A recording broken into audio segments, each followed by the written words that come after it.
We asked Saskatchewan what they know about 5G.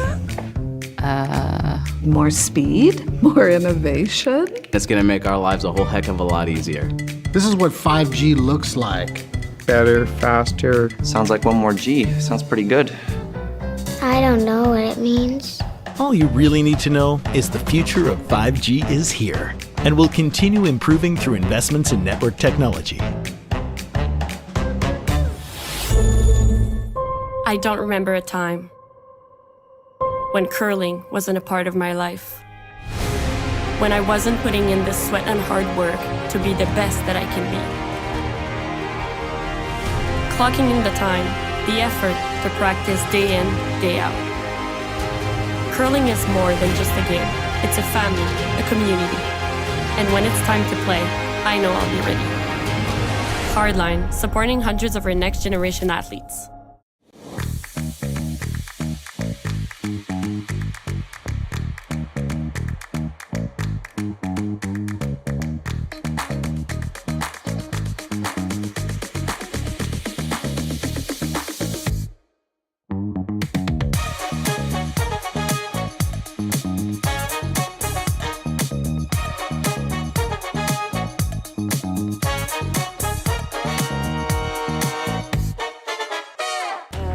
The people have spoken, the votes are in, and the players are ready to rock. At curling's first ever All-Star event, live from Nashville, April 15th and 16th, where 13 of the world's best men's and women's curlers face off for a star-studded celebrity pro-am, a unique skills competition, and an all-star skins game you won't want to miss. Got a ticket? We'll see you in Music City. Don't have one? Better hurry. They're going fast. The 2025 TCG All-Star Game. Live from Nashville, April 15th and 16th. Let's rock. Imagine being able to stream every curling game from every sheet from any event, be it your Wednesday league game, bonspiel, or corporate event. Curling Stadium offers an all-inclusive streaming solution featuring high-quality cameras, ease of use, great reliability, and minimal installation.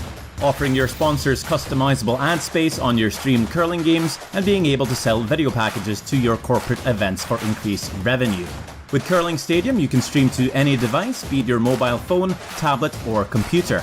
Push the feed to your desired platform, be it Facebook, YouTube, or any other social media. Curling Stadium is simply the way forward. Where it's commonplace in other sports to televise every game, we want to do the same. Curling is a global sport, and it's time it gets the coverage it needs. Make your curling club the next Curling Stadium. Team Homan rocks. Team Mowat rocks. But who rocks harder? On April 7th, we'll find out. Presented by Rio Mare, join us in Toronto at the Curling Group's first ever Battle of the Sexes, as world number 1 Team Homan takes on world number 1 Team Mowat in a head-to-head charity curling skins game with a twist. 8 ends, 4 rule changes, and curling like you've never seen before. Watch it live on the Grand Slam of Curling website, app, and YouTube with celebrity coaches and special guest appearances. The Curling Group's first ever Rio Mare Battle of the Sexes, April 7th, Mattamy Athletic Center in Toronto. Get your tickets now at thegrandslamofcurling.com. Let's rock! Handcrafted in Canada, Hardline's ice pad has revolutionized curling for over a decade. Engineered with top-tier precision and durability, it is backed by an unmatched 10-year warranty. Designed for curlers at all levels to sweep effortlessly with maximum efficiency, it is trusted by the world's best curlers, including Olympic and world champions. It is quite simply the best broom in the game. Hardline. Join the revolution. Welcome to therockshop.net, the official store for the Grand Slam of Curling. Whether you're looking for the best hats, stylish clothing, fun toys, or unique accessories, The Rock Shop has it all. Shop online anytime at therockshop.net for exclusive Grand Slam of Curling gear, or come see us in person at your next event. therockshop.net, where fans find their favorite curling gear. The people have spoken, the votes are in, and the players are ready to rock. At curling's first ever All-Star event, live from Nashville April 15th and 16th, where 13 of the world's best men's and women's curlers face off for a star-studded celebrity pro-am, a unique skills competition, and an all-star skins game you won't want to miss. Got a ticket? We'll see you in Music City. Don't have one? Better hurry. They're going fast. The 2025 TCG All-Star Game, live from Nashville April 15th and 16th. Let's rock. I don't remember a time when curling wasn't a part of my life. When I wasn't putting in the sweat and hard work to be the best that I can be. Clocking in the time, the effort to practice day in, day out. Curling is more than just a game. It's a family, a community. And when it's time to play, I know I'll be ready. Hardline, supporting hundreds of our next generation athletes.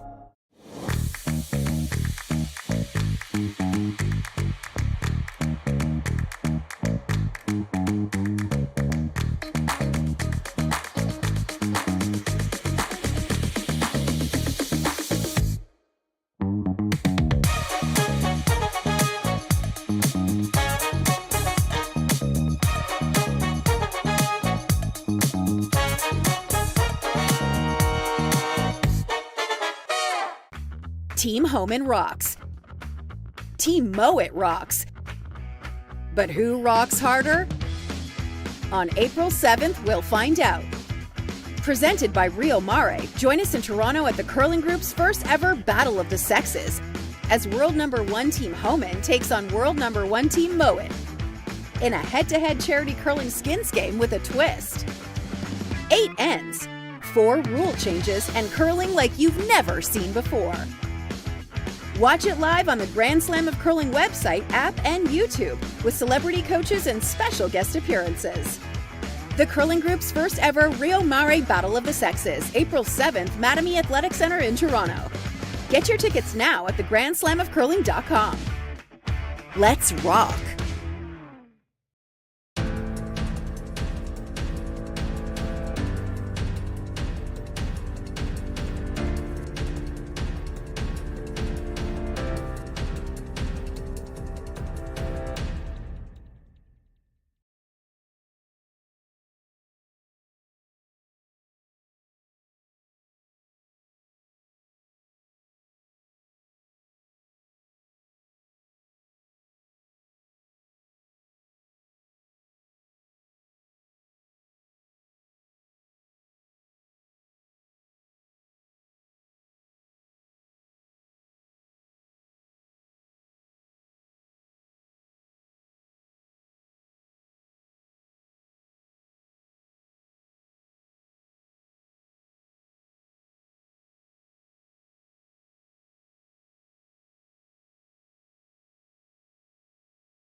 we asked Saskatchewan what they know about 5G. More speed? More innovation? It's gonna make our lives a whole heck of a lot easier. This is what 5G looks like. Better, faster. Sounds like one more G. Sounds pretty good. I don't know what it means. All you really need to know is the future of 5G is here and will continue improving through investments in network technology. I don't remember a time when curling wasn't a part of my life. When I wasn't putting in the sweat and hard work to be the best that I can be. Clocking in the time, the effort to practice day in, day out. Curling is more than just a game. It's a family, a community. And when it's time to play, I know I'll be ready. Hardline, supporting hundreds of our next generation athletes.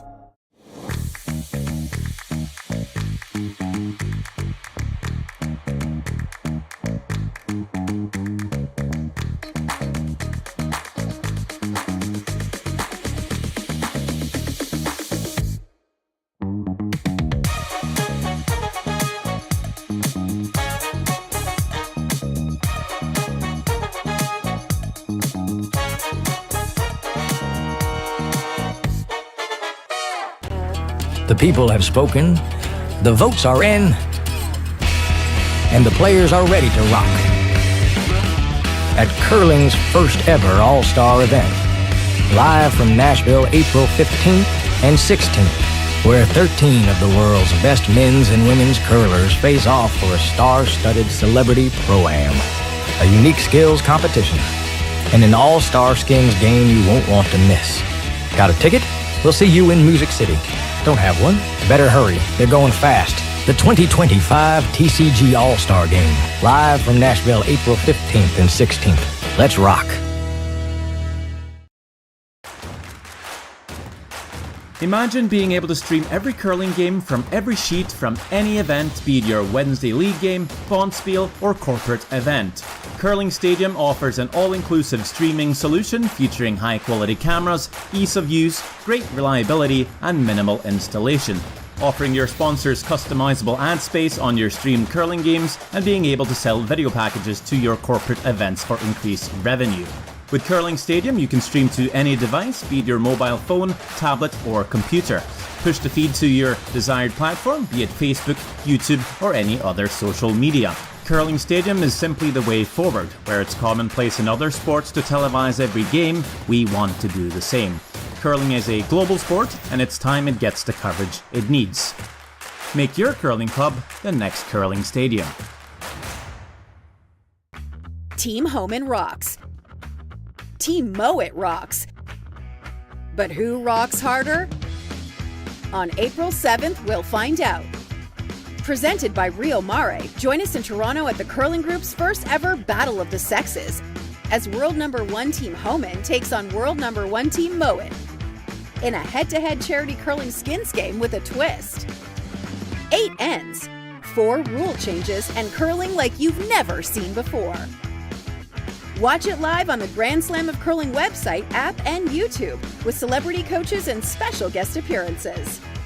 The Curling Group's first ever Rio Mare Battle of the Sexes, April 7th, Mattamy Athletic Center in Toronto.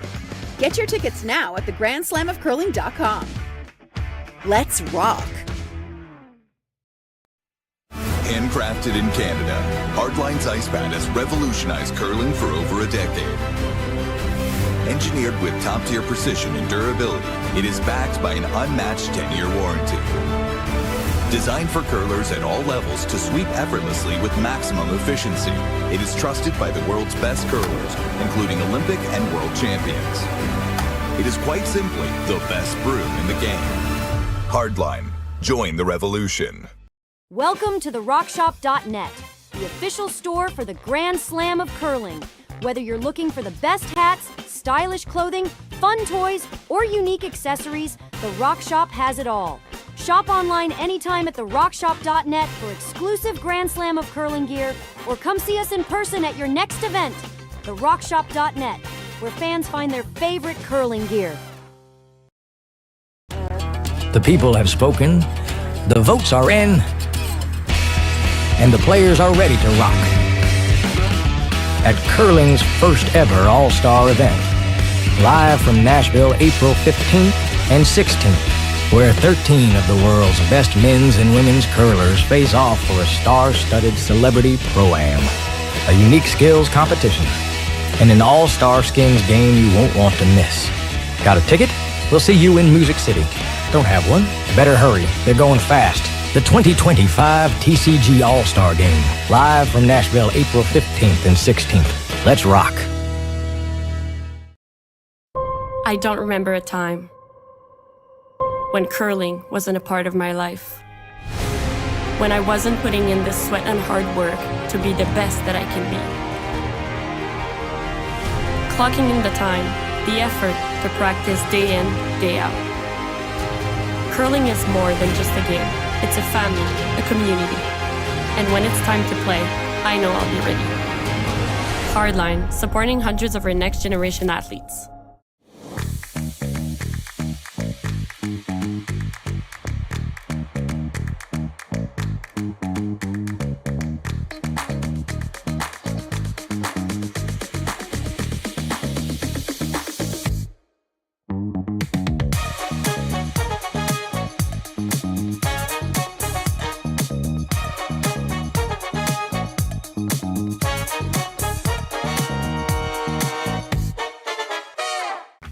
Team Homan rocks. Team Mowat rocks. But who rocks harder? On April 7th, we'll find out. Presented by Rio Mare, join us in Toronto at the Curling Group's first ever Battle of the Sexes, as World #1 Team Homan takes on World #1 Team Mowat in a head-to-head charity curling skins game with a twist. 8 ends, 4 rule changes, and curling like you've never seen before. Watch it live on the Grand Slam of Curling website, app, and YouTube, with celebrity coaches and special guest appearances. The Curling Group's first ever Rio Mare Battle of the Sexes, April 7th, Mattamy Athletic Center in Toronto. Get your tickets now at thegrandslamofcurling.com. Let's rock!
We asked Saskatchewan what they know about 5G. More speed, more innovation. It's gonna make our lives a whole heck of a lot easier. This is what 5G looks like. Better, faster. Sounds like one more G. Sounds pretty good. I don't know what it means. All you really need to know is the future of 5G is here and will continue improving through investments in network technology. I don't remember a time when curling wasn't a part of my life. When I wasn't putting in the sweat and hard work to be the best that I can be. Clocking in the time, the effort to practice day in, day out. Curling is more than just a game. It's a family, a community. And when it's time to play, I know I'll be ready. Hardline, supporting hundreds of our next generation athletes.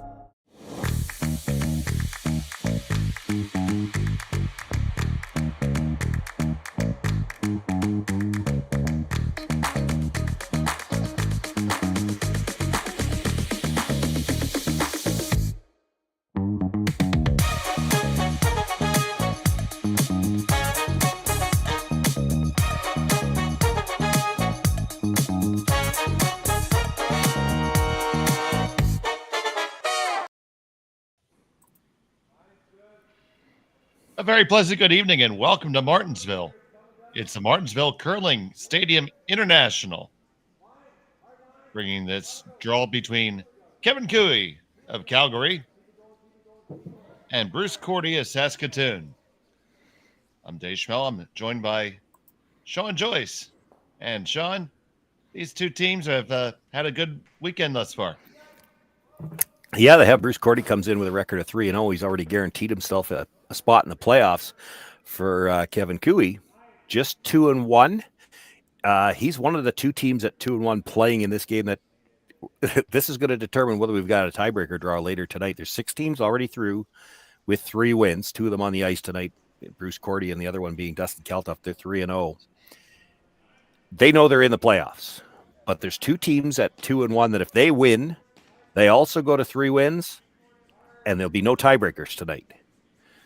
If either one of them loses, there's another draw scheduled in about 2.5 hours' time. We don't know who's going to be in it, or perhaps even how many. There could be 2 tiebreaker games. There might only be 1, and there might be none. So we've got a good one. It affects the playoffs. And in the hack is Rory Golanowski with the best hair on the ice. This is a senior men's team, and we keep asking the officials to check his hair because that doesn't look right for a senior.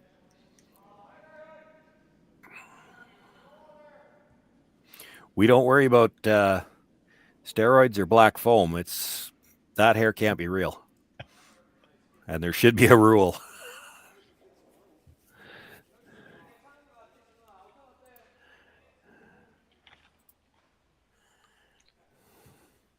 That draw comes a little bit heavy to the back 8, and Cooey's going to ask Tyler to drill down to it.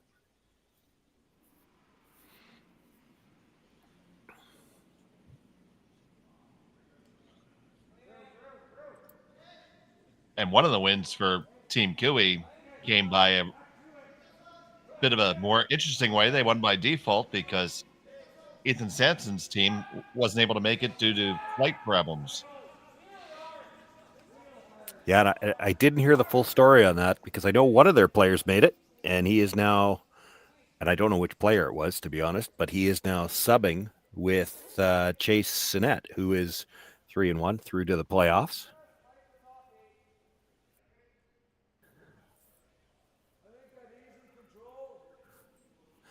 So I'm not sure how one guy managed to get here and the other 3 didn't, but such is life.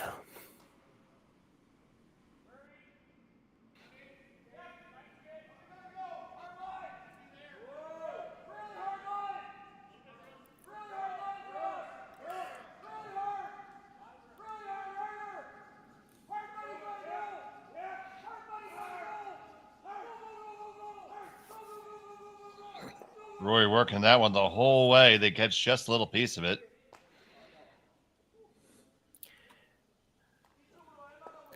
Enough to push it over and change who's got shot rock.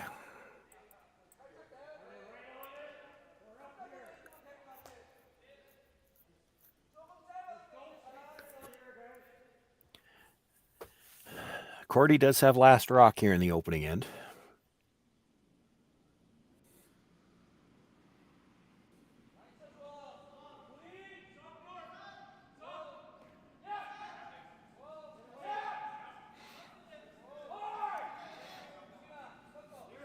This is one of the bonspiels where I know most of the people that are involved in, and we don't have mics directly on the players, but there are mics on the cameras, and sometimes you can pick stuff up. I'll warn the viewers listening at home because I know the voices that we're listening to, and none of them are the people on our sheet. Of course, we've got some quiet skips on ours, and I think the voices we're picking up just happen to be the guys on the next sheet who are a little louder. And on the Chase Sinnett rank, it was actually Coleman Thurston that made it. Well, sorry, on the Sampson rank. So he's playing with Sinnett. You had to do some digging, did you? I did. I had a little detail about U.S. teams, and you had to find out the full scoop. I got to make myself worth something, buddy.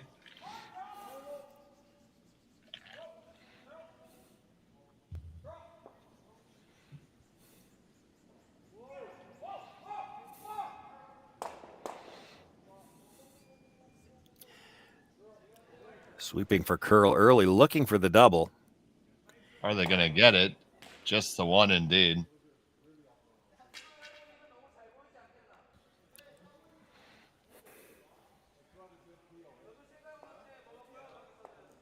So Kevin Cailey looks like going to elect to have BJ hit and roll towards the center here.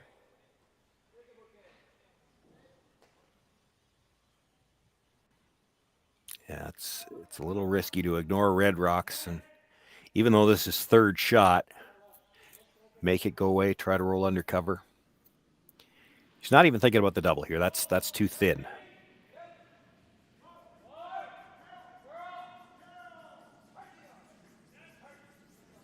So here's Neufeld with the low tuck delivery.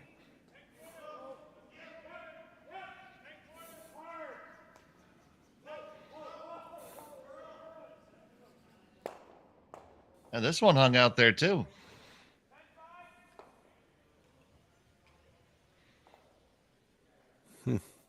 That's interesting because it leaves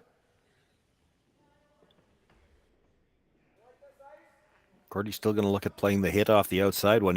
He could make a play on the shot stone at the back of the 4-foot, but then he's behind the tee line again.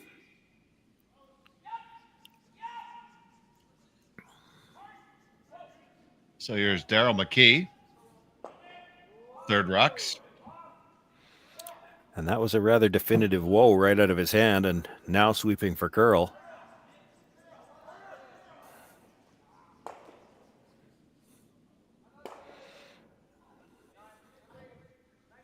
As we see so often, once something's at a certain weight, it's very dependent on the ice. That pushing it over doesn't necessarily always do it for you.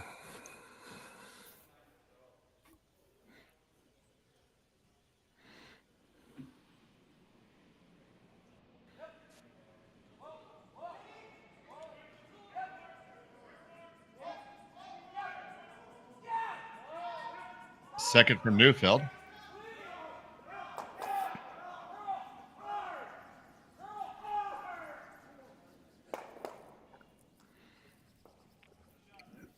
Hit and spill right onto their own, and they lied too.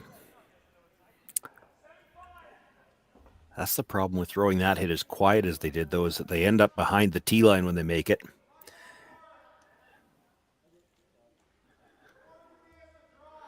There's a chance they could make the double. I'm not sure. Like, they're awfully close to that red. It's going to drag some, but it still might go by the red.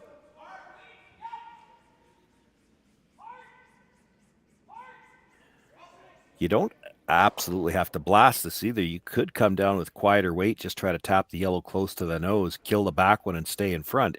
They're opting for the big weight, try to double the yellows. Another quick whoa.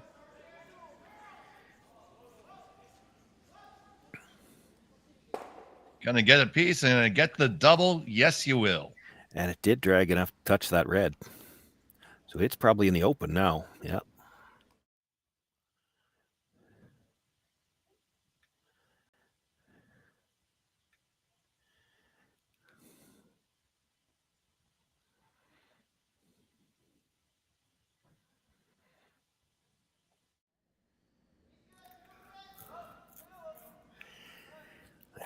It looks like there's room for Kevin to get to the inside and roll underneath, but everything down this side so far has run very straight.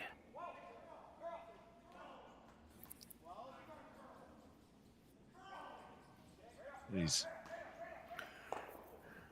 asked for just a shade more ice there.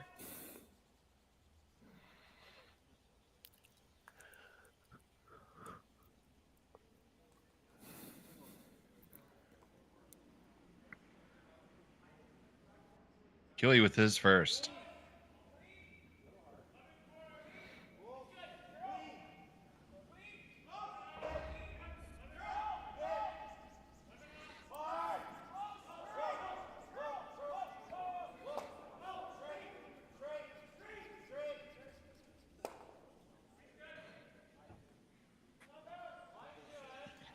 Overrolled just a sliver. So imagine Bruce is going to take a shot at the skip stews here and throw a couple draws.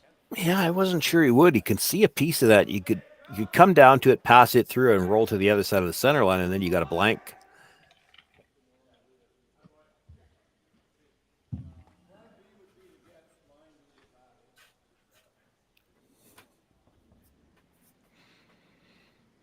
I don't doubt that this was there early in the weekend, and we don't know. This is still just the first end, but that outside on the other side of the sheet was running very straight. Of course, we're into 8 draws now. The rocks would have been conditioned before we started, but it certainly, at least to my eye, even with the game I just did this afternoon, it looks like it's starting to be just a little bit straighter than it was yesterday. You're trying to draw around a rock that's just outside the rings.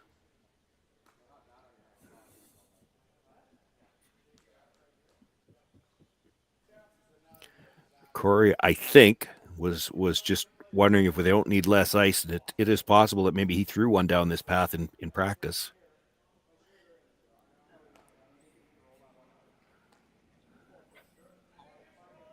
So Bruce Korte with his first.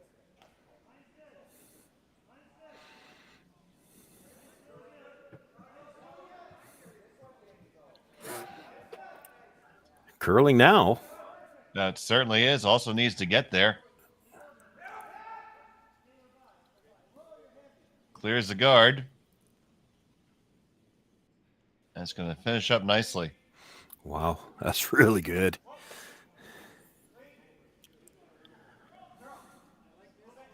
Well, it doesn't look like there's any shortage of curl on that side of the sheet. The other side has been a little bit straight, but I mean, you look at where he put the broom to where he ended up, that's 5 feet of curl.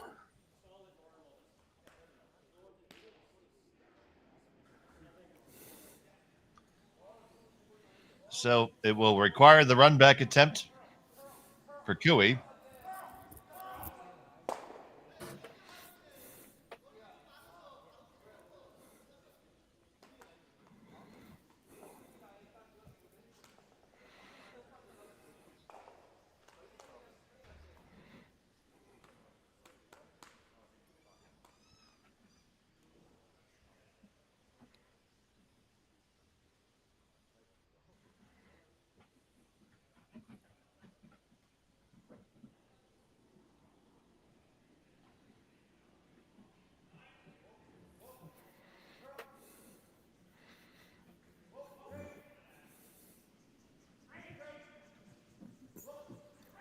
Martin trying to hold it.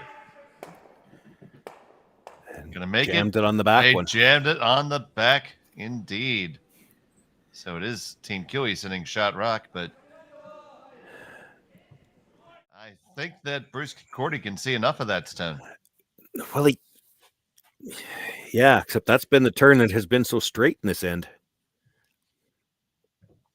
Like, if you think about it, you look at where the broom was for Cooey, you would have thought he was throwing a bullet there. He really didn't. And it still only came up an inch past the nose. Like, it is very straight on this side.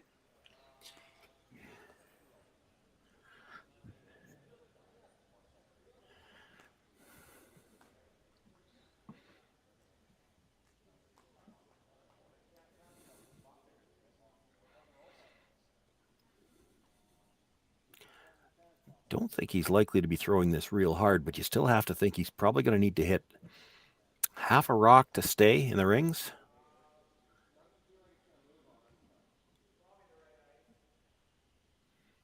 And he can only see about 2/3. So facing one, Bruce Korte. Final stone of the first end.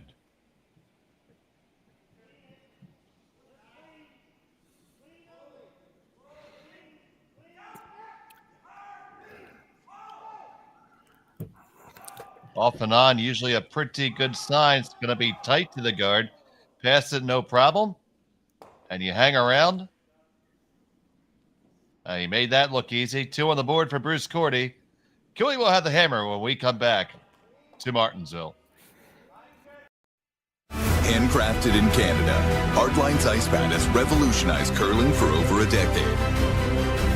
Engineered with top-tier precision and durability, it is backed by an unmatched 10-year warranty. Designed for curlers at all levels to sweep effortlessly with maximum efficiency, it is trusted by the world's best curlers, including Olympic and world champions. It is quite simply the best broom in the game. Hardline. Join the revolution. Saskatchewan, you know SaskTel because we're everywhere. Because being everywhere keeps us connected to you. With SaskTel sponsorships, we get to be part of your community. We're here with you, and we're here for you. It's easy to get started. All you need to do is apply. SaskTel cares. Always has, always will. To apply for sponsorship, visit sastel.com/sponsorships.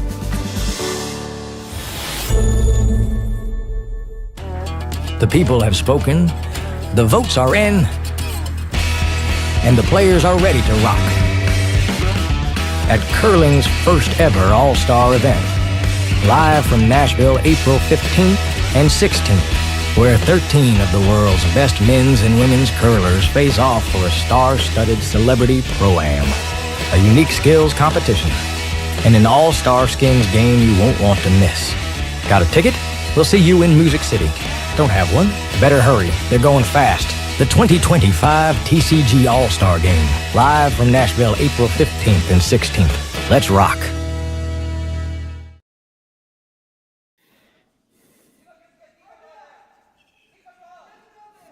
And we're back here in Martensville. Bruce Korte put up a deuce in the first end. First look at Kevin Cailey with the hammer here.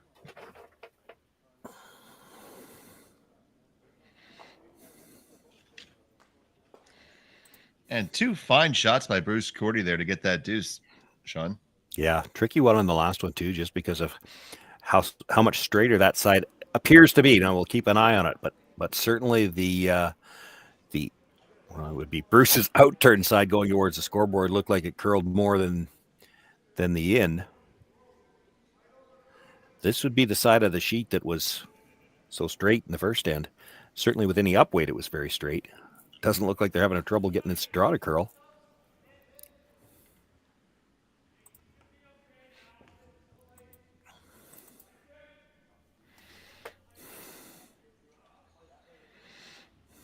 It does come up and cover up their stone for the most part, but Cailey can still get in there.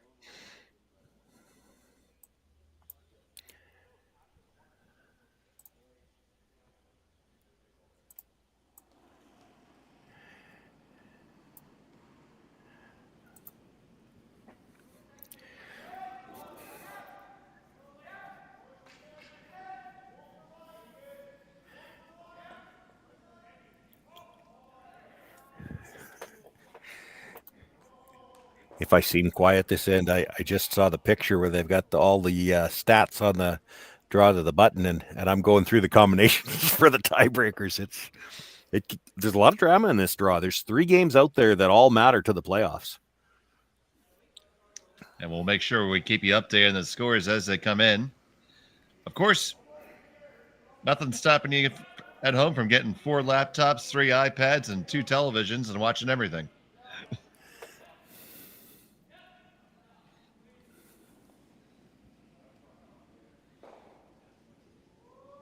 I think I heard that these scores that I'm looking at are up to date, so it probably is already counting the one that up to date should mean they're counting the one that just happened prior to this draw.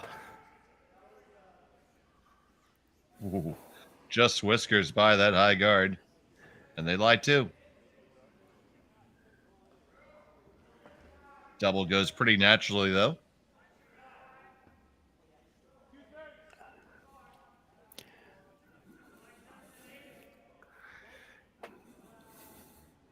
We got too much going on in our end. I can't talk about all the tiebreaker scenarios. This is interesting. This almost might be a must-win game for Cailey at 2-1 because his draw to the button score isn't very good. Certainly didn't get much better with this draw. He was in the back 8.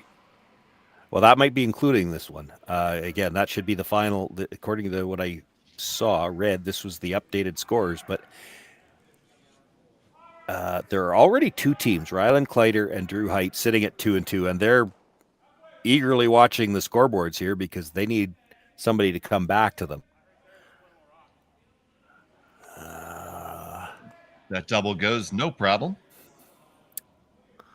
Height draw to the button looks like it's pretty good. Where's Kleider? Not as good, I don't think, but better than Cooey's.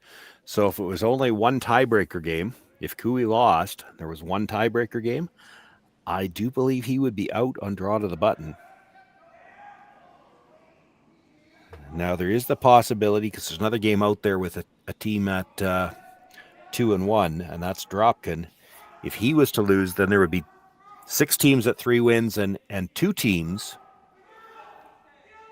or 2 teams that would have to be determined through tiebreakers, and there could be as many as 5 teams tied for those 2 spots. That gets really interesting then. And I can tell you, Dropkin's draw to the button is worse than Cooey's. So if he loses, he's probably out. That's interesting. You got the two teams at 2-1 that you'd think would be in decent shape. Well, they're both kind of in must-win situations because of their draw to the button. And that is our other feature game right now.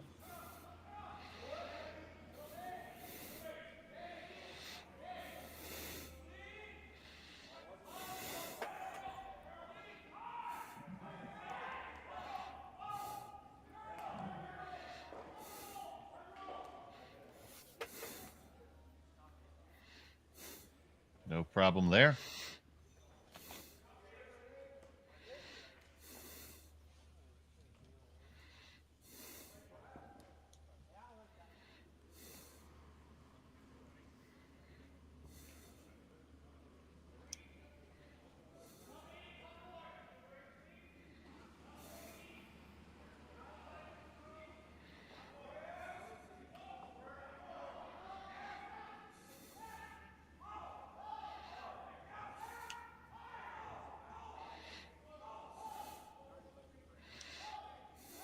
This one just slivers by, gets a hit. It's going to overroll.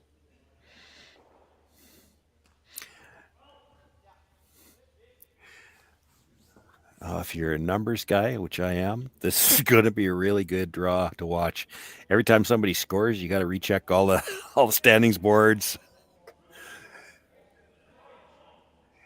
And that's just for us. We're the announcers, maybe even for the fans at home. Here's the other thing. The players always know where they sit too. And as much as everybody will tell you they don't scoreboard watch, they're all lying. That's a They all scoreboard watch. And it can be a distraction. Need to get this one to come up so they can sneak under, and they won't.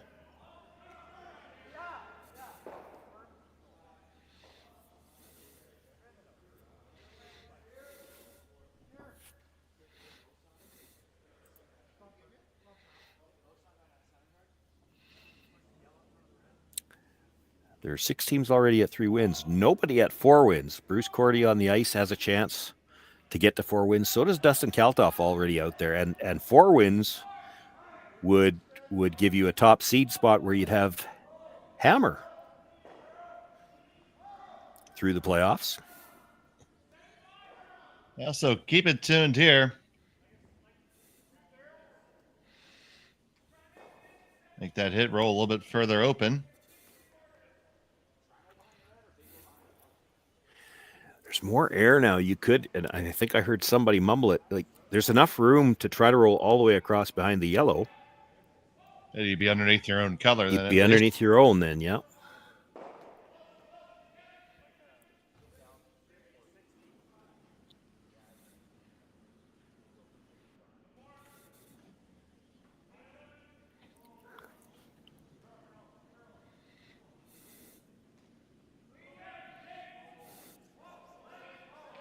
Tardy trying to carve this one over. They went to plan B at the end. If we're not going to roll behind, let's roll away and make the roll harder.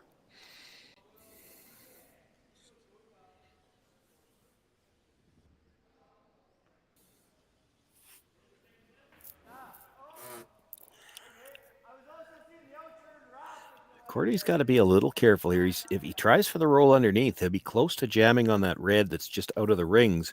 He could spin it back in for a bite. And just as we were talking about scoreboard watching, we caught Corey Dropkin taking a good look at the house there. Yeah, Corey's got to worry about his own score. He's down 2 early as well. Oh goodness.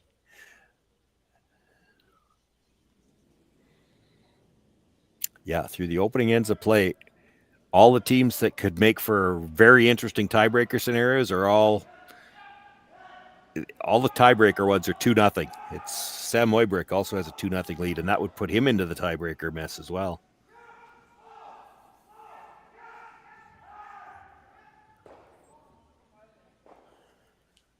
Good attempt there. It does roll open, however. Also jammed off that back one, but didn't spill it into the rings. This is interesting. Still looking at rolling under the red. I thought for sure he'd look to roll under his own now.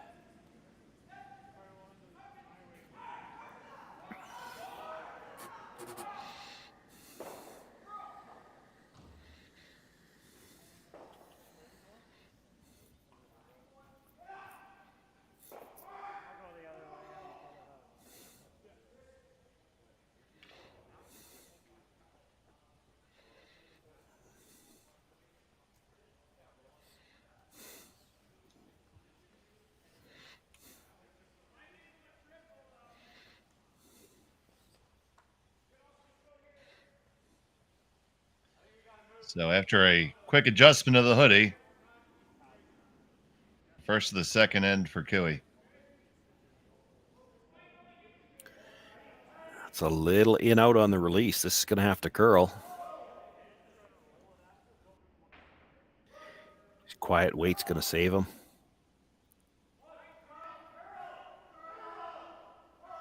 Up to it, and they will get that roll to get it out. Undercover. Just got it through.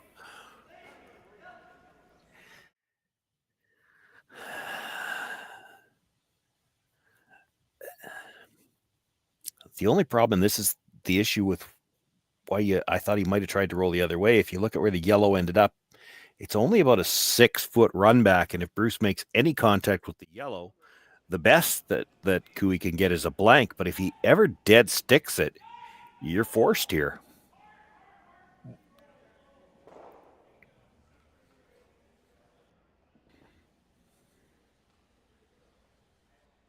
So Daryl McKee lines it up for his skipper.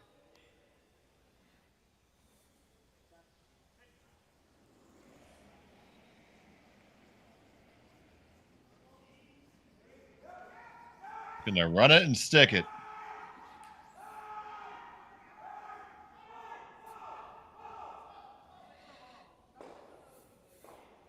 They run it and spill it.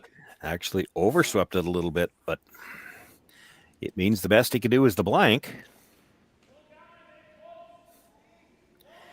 The hits continue to run so straight.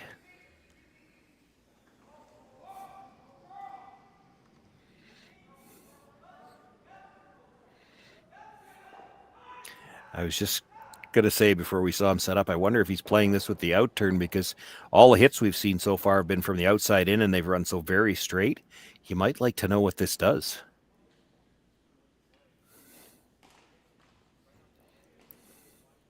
Through the house it goes, and we will go to end number 3 with Cailey retaining the hammer, trailing by 2. We'll be right back after this.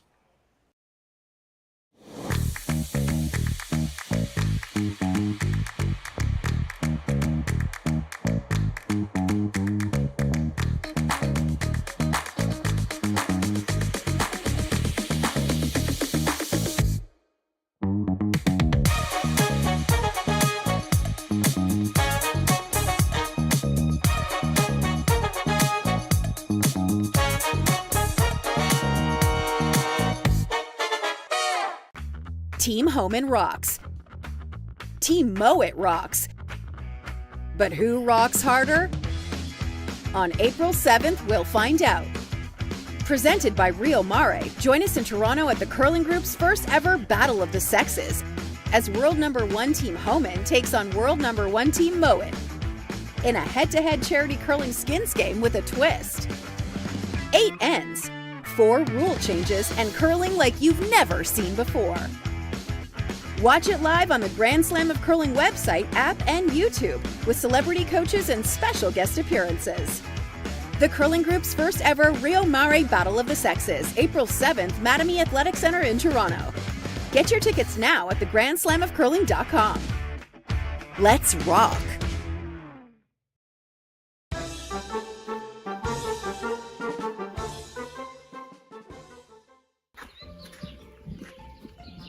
Oh, looks like they left the stage. Wonder what I can do with that.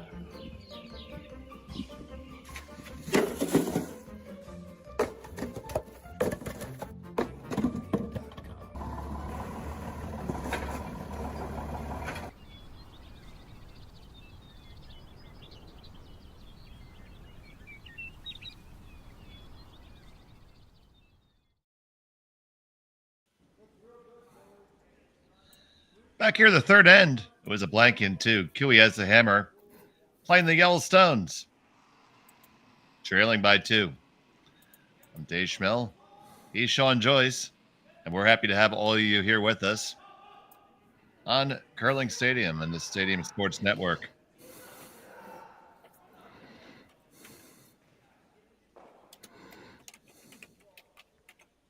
And right now, Shawn is going through some advanced astrophysics to come figure out all of the tiebreaker scenarios. Yes, we've employed everybody but NASA. There's a lot of people involved. There's, depending on how these 3 games go, and all 3 of them affect the playoffs, there is possibly no tiebreakers. Everybody could be 3 wins or better. There's also the possibility that you could end up with as many as 6 teams tied for 2 spots, and then they go back to draw to the button. And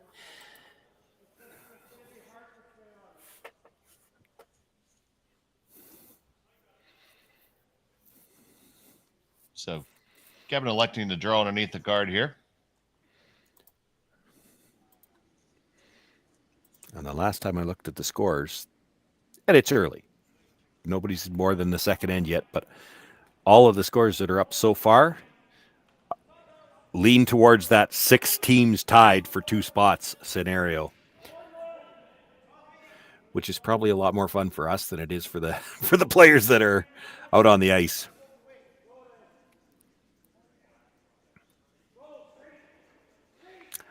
The nice thing about it from a draw standpoint is you love getting to this point. It's the last of the just whiskered that one. Last of the round robin draws, and all 3 games that are out there mean something. There would have been 4. There was a default. We mentioned that off the start. There was a team that didn't make it here. The nice thing about that, I guess, if you want to say anything that way, is that neither of the teams that were involved in that game were in any way going to be involved in the playoffs anyway. They were already both mathematically eliminated. So, it's not like anybody's getting a win that would have put them into the playoffs that way, and that's nice. These 3 games, there's a lot to be decided here yet.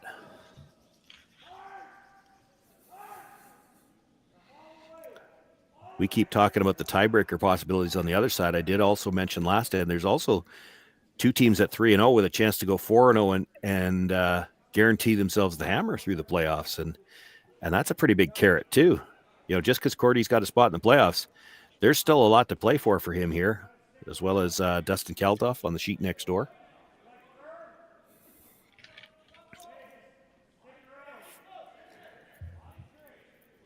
Now we're going to have a bit of a cleanup operation here from Tyler Tardy.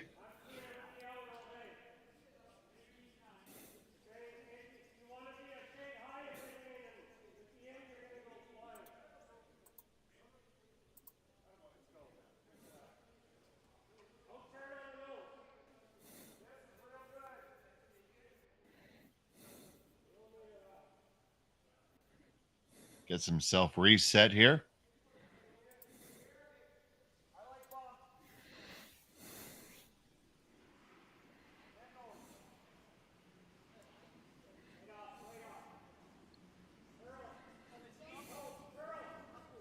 This one does need a curl. And they all fly. And up and out it goes. Great shot by Tyler Tardy.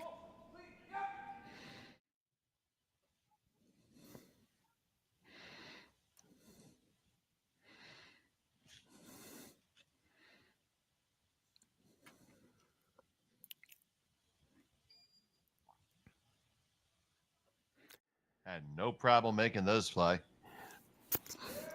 Breaking the hearts of some of the people that are scoreboard watching. It's as much as it's, there's 6 teams out here. They're trying to focus on their own game. There is going to be some scoreboard watching. How would you want to be one of the 2 teams? And there's 2 of them. And let's just see who they are. It's Kleider and Drew Height. All they can do is sit back and watch. They're already at 2-2. Their fate is in the hands of other teams right now.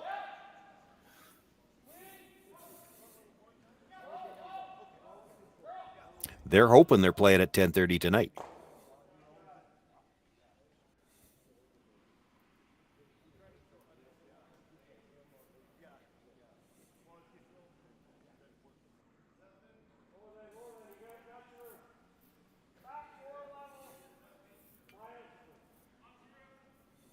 Tons of room still for sure.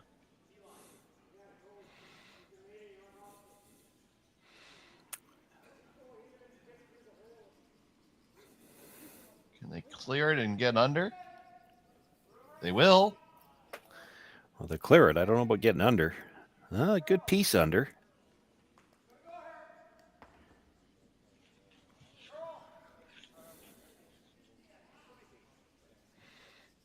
And well, that's the turn that we saw that curl on in the first end.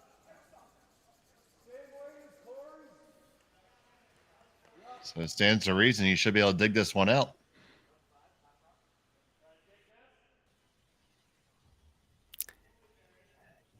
You need noise here. If you touch the guard, you got to make sure you get it out of the way. They are playing quiet, so I mean, if you clip the guard, you might end up in the rings.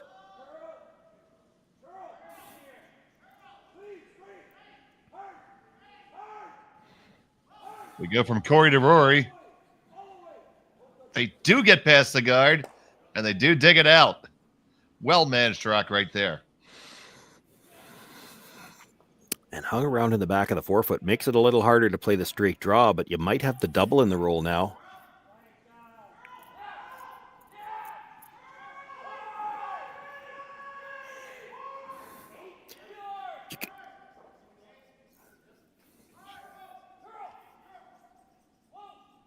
I was going to say you could throw it quieter, just make sure the roll, and even if you jam the back one, but with that broom, and I think I heard 8.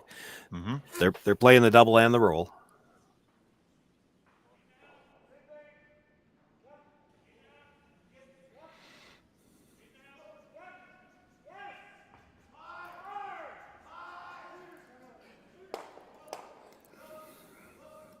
One, 2, and under it goes. Fantastic.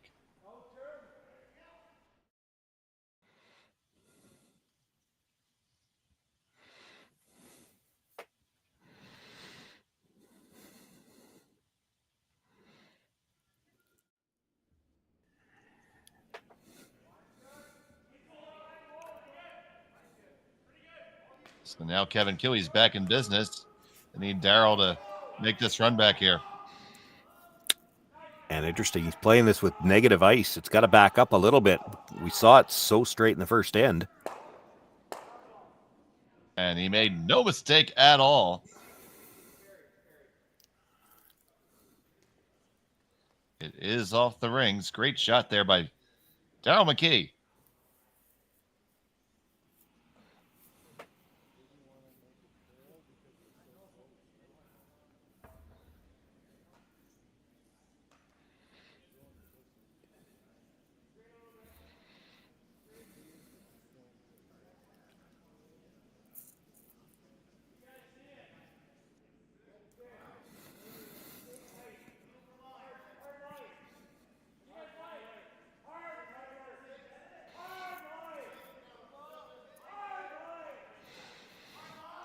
Tardy has to hold this one. And he does just squeak it by. Now, how far is it going to come out the other side? Oh, there's a sliver there, but again, that's that straight turn. Don't think he could get there to hit it.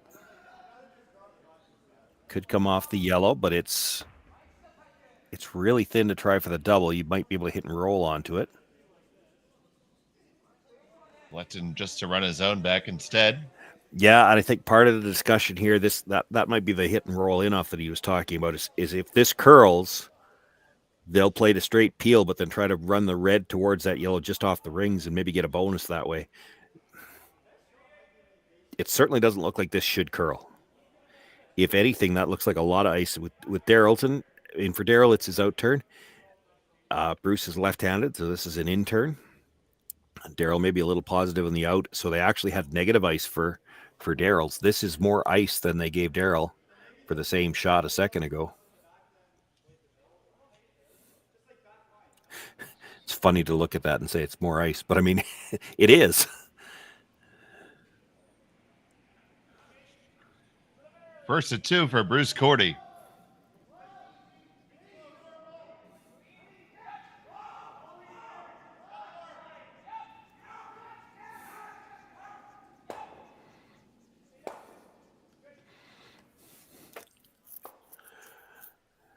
Just that easy, Shawn.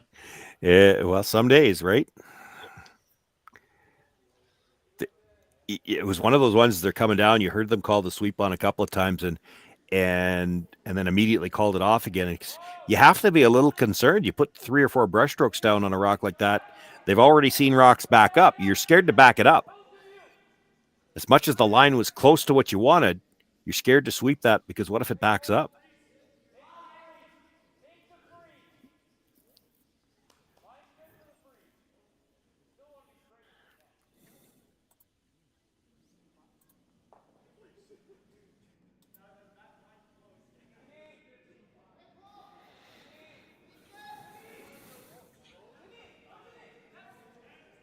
So Cailey's going to try to get him to take another crack at it.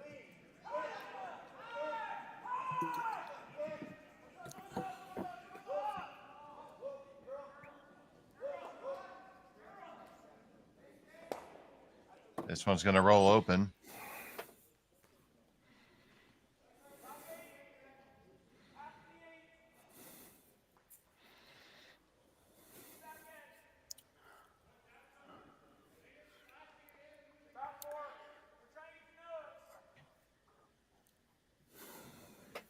Well, Bruce has nothing to lose by trying to roll behind the corner guard. If he rolls too far, it was probably going to be a blank anyway. Might as well take a shot at it. If you can get dead behind or a sliver on the wide side, because that wide side has been so straight, you could get a force out of this.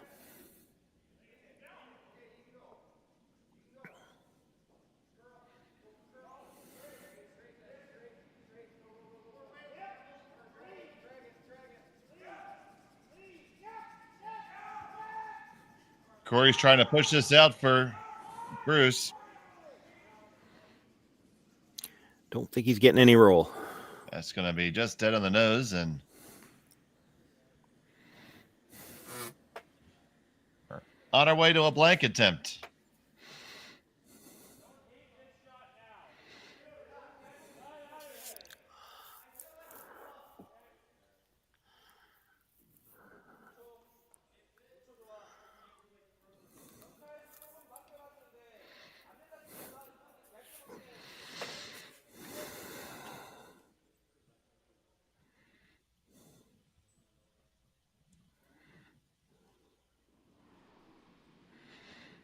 Final stone of the third end for Kevin Cailey.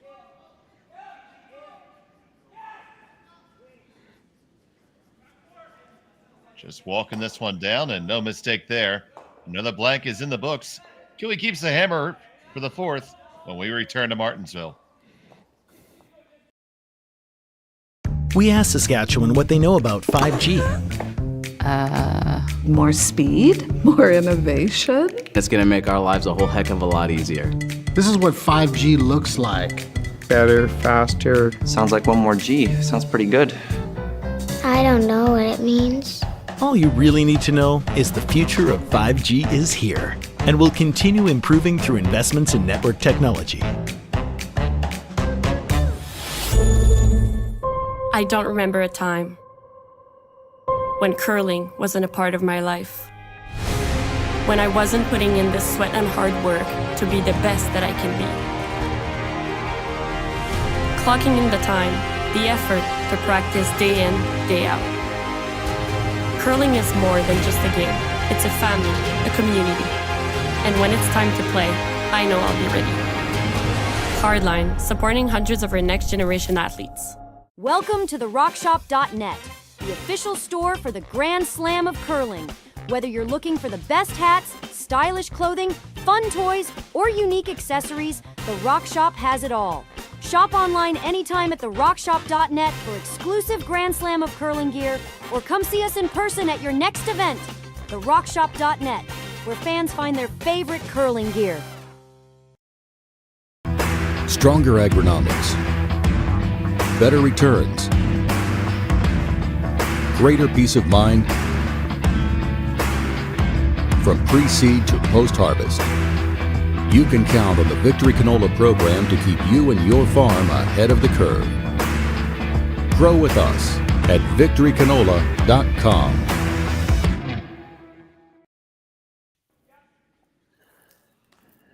And we're back for the fourth end. We had another blank. And Kevin Cailey has the hammer, throwing the yellow stones. And Shawn, I believe you have an update on some of the scores in these all-important games. Well, I was peeking, yeah. Lee is leading Dropkin by a score of 2-1. They're playing in the third. Lee has last rock. That's if Lee wins that game, both of those teams are at 2-2. Sam Moybrick has a 3-0 lead over Dustin Kaltoff. Sam needs that win to go to 2-2. And of course, in our feature matchup, Korte with the 2-0 lead right now, that would drop Cooey to 2-2. And there's two teams already sitting on the sidelines waiting at 2-2. There could be as many as 6 teams tied for 2 spots. That's very close to being a biter. And I think they decided it's in. Yep.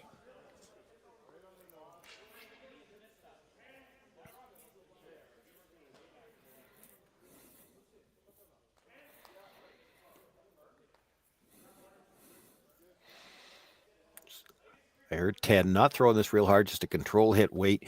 I think it's more important. I think what they're thinking is more important to keep the shooter out of the rings in the free guard zone. Like if you're right on the nose here, you're not likely getting the double with this weight, but you keep your shooter in a great spot.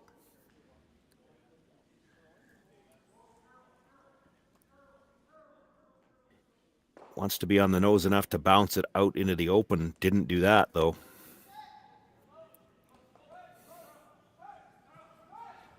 Leaves Korte still sitting shot. Guard up there for Cooey.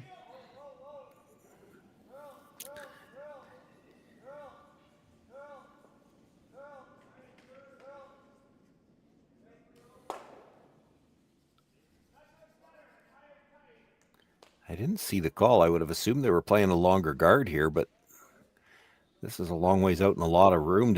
Or a lot of weight. Is he coming around everything? It is the intent, I believe. They only get down to their own. Well, and that just leaves queued up. Yeah, that just leaves a run double.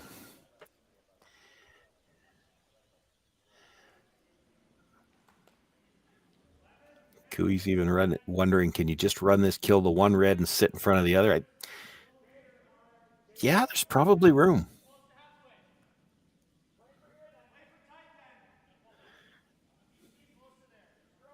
And again, keep his shooter in a good spot.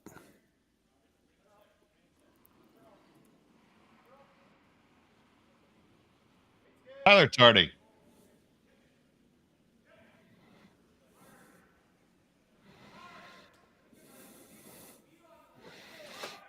Carrick really leaning onto this one hard. Get it, pick it, and where's that going to skitter to? Wow. How about that for a bonus? Yeah. A bonus or an excuse me. That's not anywhere close to what they were playing, but it turned out great.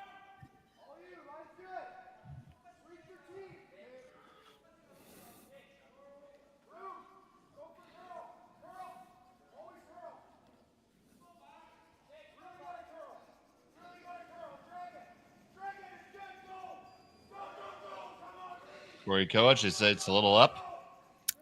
Yeah, this is an either or, but the either or has to be on the center line side. They're looking for either the run back or the rollover and guard the shot rock. Boy, they almost got both. They made contact with that one, but rubbed it in for shot.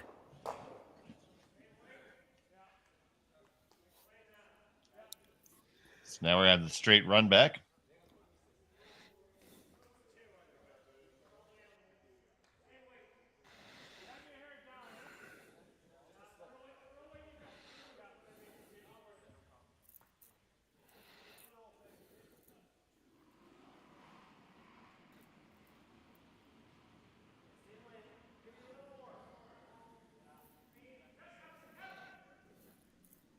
Oh boy, that one's moving hard. And Martin's trying to hold on to this one. Are going to clip it, but jam it on the way by. That's back-to-back really bad breaks for Corey Koch to have rubbed that rock as thin as he did and rub it in for shot. And then right back on the other side, the run onto the red and pushes it into shot rock and leaves it buried.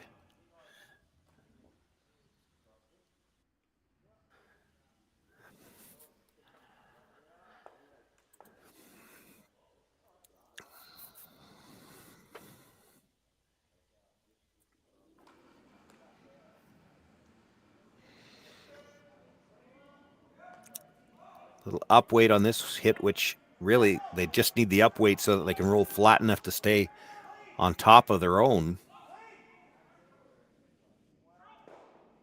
And get that hit and the roll. Couldn't have walked it down there better. No, you couldn't have. Cooey's in some trouble now. Like you could run the red guard back. The problem is if you're making contact, the stone that was just thrown is not going anywhere. You could run the yellow one back, try to double the reds, but it's tough, and if you don't make it, it's still buried.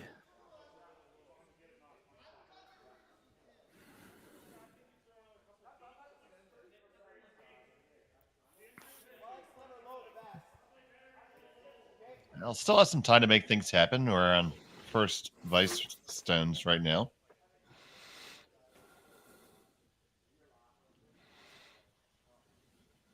So it's going to be the red run back. Neufeld.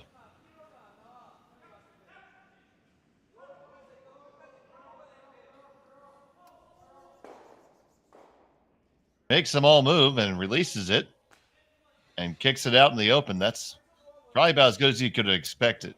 That was as good as he could do. Now, the downside for the Cooey team is he leaves the two yellows overlapped, so a chance for Korte to come around and nothing to run back.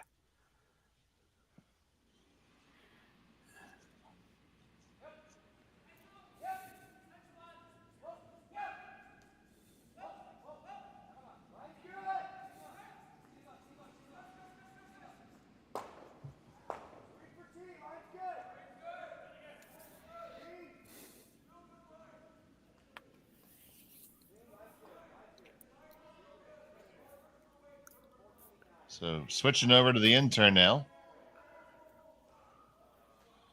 We've seen Rocks take their good old time to get there. Yeah, that's the question is whether or not this one's going to stop in time. And it's going to be just a sliver behind the tee line.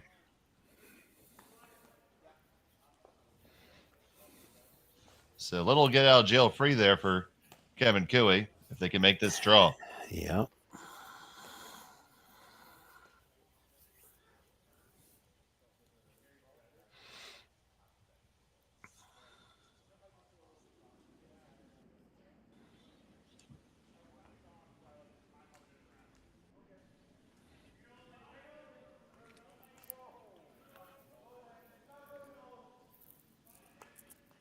This one is running on him and hanging there.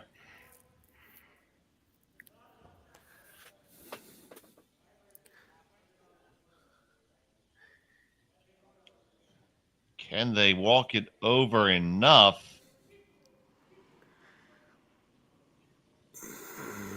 Don't know if that's good enough. Gonna say no. He had so much room coming by. You have to think that Bruce can likely get to the Even if he just gets to the nose, that should pass it by the one at the back of the button. You'd like to get to the inside a sliver.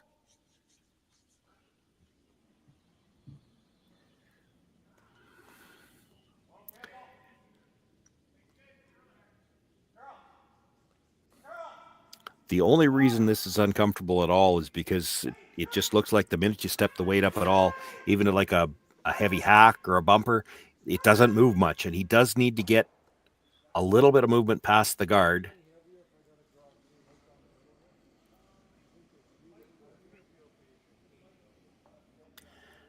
Boy, if you could ever roll just half under.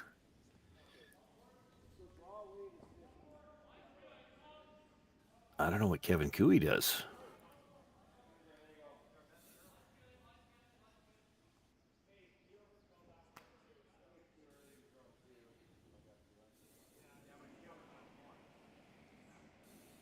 So Bruce Korte with his first here in the fourth.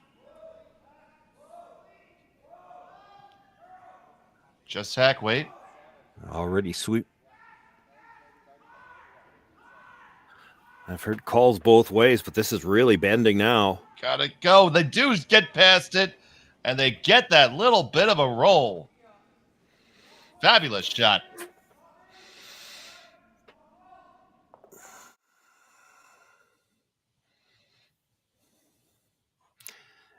Is this almost a double peel the guards to make sure you have a chance to score scenario? It might be. You might have to. You double peel the guards, you force Bruce to throw one more, and then you're going to have half the button available. If you play the draw now and you don't make it, you might not have a shot to score. Well, he is going for the draw. By not making it, I mean, like you've got to bury a sliver underneath that stone at the top of the forefoot, because if you don't, if you leave this wide open, Bruce can hit it on the nose, and you got no way to hit and roll under. You don't have a shot.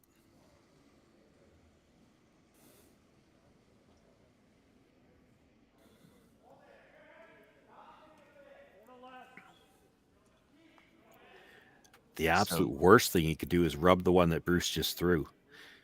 You rub that one, it probably takes away the in-turn draw path as well.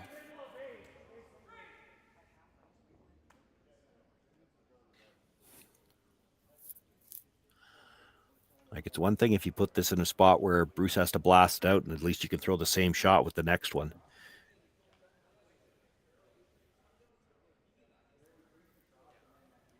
So Cooey in a bit of trouble here with his first. Currently facing 3 red counters.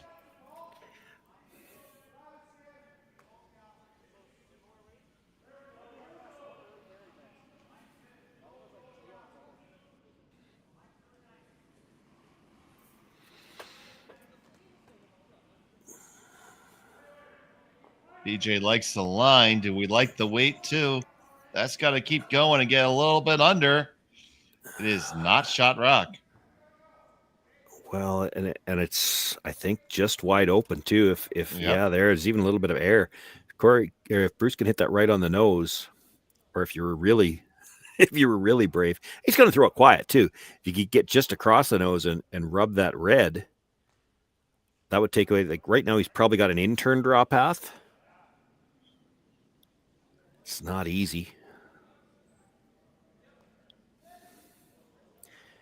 You hit this right on the nose. There's nothing left on the out-turn side.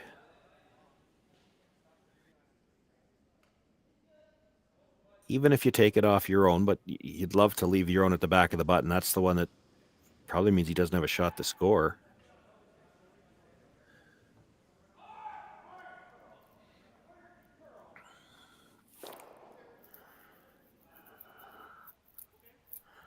That's quite a bit less ice than he threw on the last one, so he's maybe planning to throw a little more weight this time. Doesn't need to roll this time. That's the difference.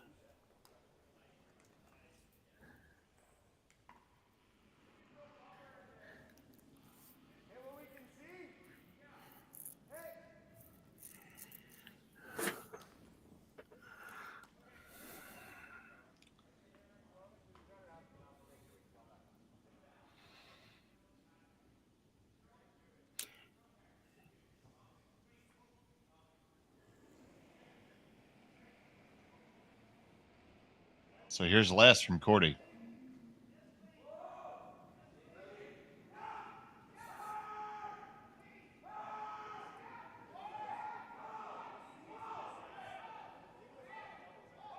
That's a no problem, and there you go.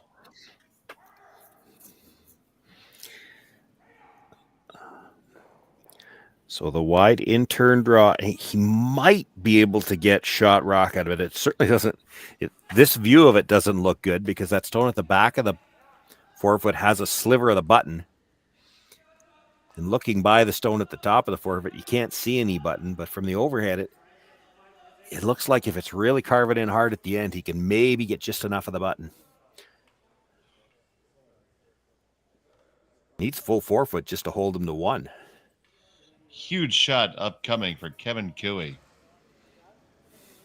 Here in the fourth end.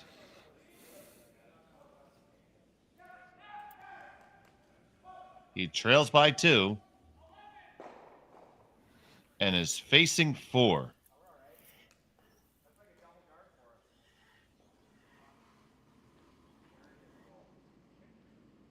Final stone of the fourth.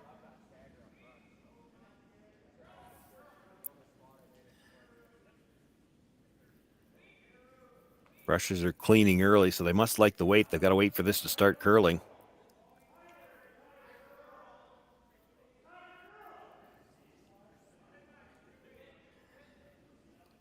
This is way out there. Yeah, he's not scoring. Can he cut him down? Can it get in there? Can it get in there enough? And they will cut it to 1, I believe. It's 1 for sure. Close for the second one. And they're going to leave it there. And I think they indicated just 1. So. Just 1. So a steal 1 for Bruce Korte. He has a 3-0 lead after 4. Handcrafted in Canada, Hardlines Ice Pad has revolutionized curling for over a decade. Engineered with top-tier precision and durability, it is backed by an unmatched 10-year warranty. Designed for curlers at all levels to sweep effortlessly with maximum efficiency, it is trusted by the world's best curlers, including Olympic and world champions. It is quite simply the best broom in the game. Hardline. Join the revolution. SaskTel Be Kind Online wants to stop cyberbullying. Want in on the action? We award up to $1,000 for youth initiatives that help spread kindness and prevent bullying. What great idea do you have to help stop bullying? SaskTel can help. Go to BeKindOnline.com and apply for a grant today. Together, we can make a difference. For over 20 years, the Sandra Schmel Foundation has granted more than $9 million to hospitals across Canada for life-saving equipment for premature and critically ill babies. In the past 4 years alone, $4 million has been granted thanks to the curling community's incredible generosity. The need continues year-round, and with your help, we can ensure every baby has the chance to grow up and become a champion, just like Sandra.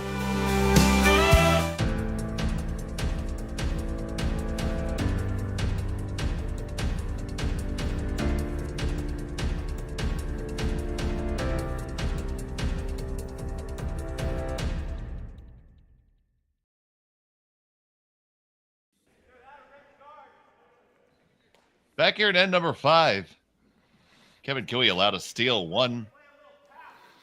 It took a big shot just to get it down to that, Shawn. Yeah, and I think when you see that rock just come to rest with a long corner guard, I think you're going to see Koe play 2 corners on the same side.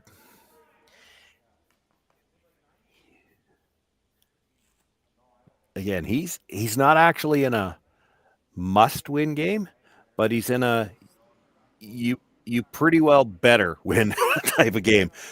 Corey Hopkins in a must-win game, and he did steal 3 in the third. I think if I've got this figured out right, the only way Koe makes a tiebreaker game in playoffs is if it ends up as a I think if it's a 5-way tie, maybe. Or no, if it's a 4-way tie for 2 spots, is that possible? He doesn't have a very good draw to the button score, but it's better than Dropkins.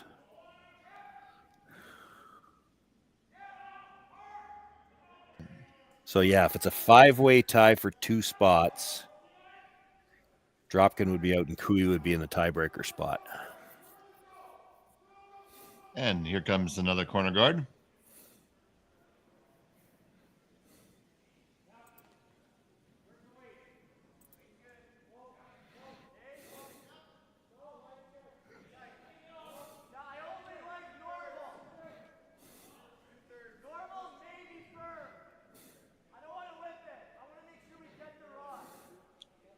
We're going to have good separation between these two guards. Did it over curl a skosh? That probably doesn't matter anyway. I mean, you want to leave them close to lined up. You're coming around the corner anyway. I can't see Bruce trying a double peel if he's got to move one of them towards the center with that rock sitting in the 8-foot already.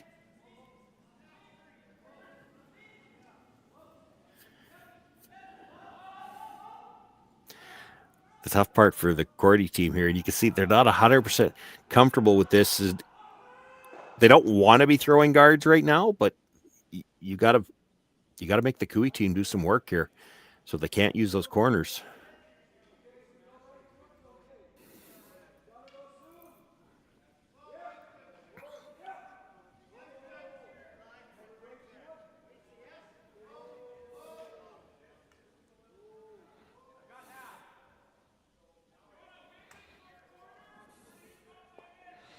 That's a really tight guard.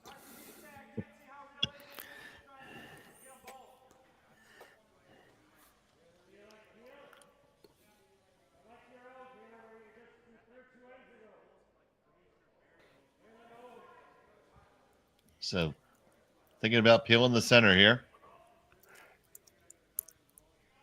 Yeah, well, more of a run back. And if you're close, you're not losing the shooter altogether. It's a question of where it's going to roll to. I heard him say nose, which would probably double 2 reds. The middle one, the one that was just thrown, would stay somewhere, but you'd hope it squirts out into the open. Ever so slightly across the face on that would be okay too, and then roll to a corner on the other side.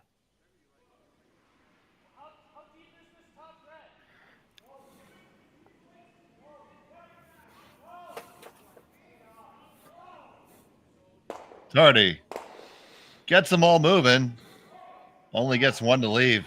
Yeah, that's pretty good, though.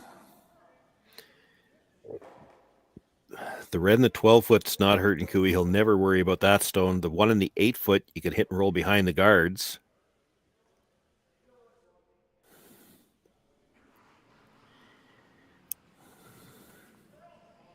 Now the Bruin comes down for appeal.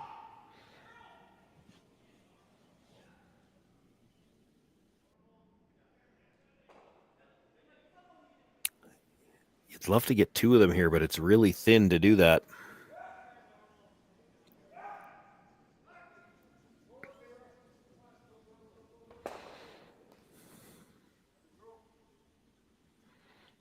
And just over the top it goes.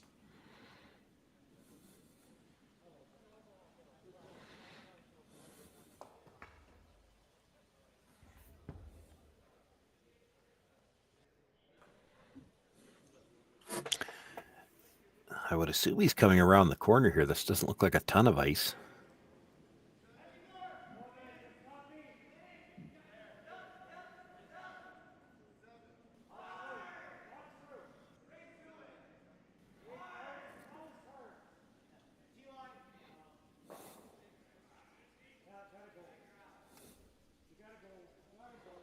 Gotta go if it's ever going to be under.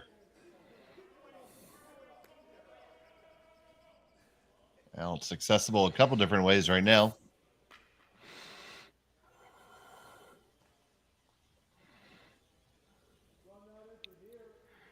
Probably the least risky is to play the red into it.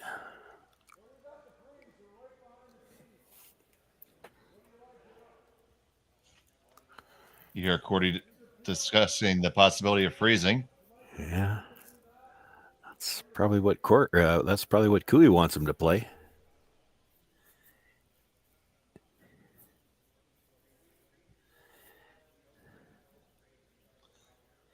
So freezes the call for Daryl McKee.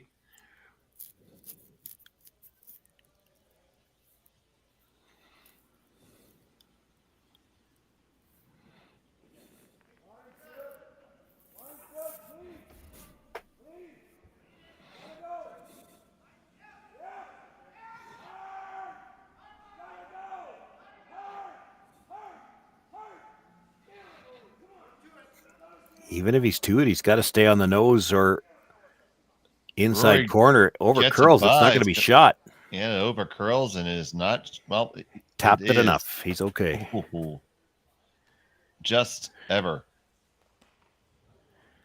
But now to your point, shots available for Gooey now. Yeah, well, if you make a good one now, there's no way to get it out anymore.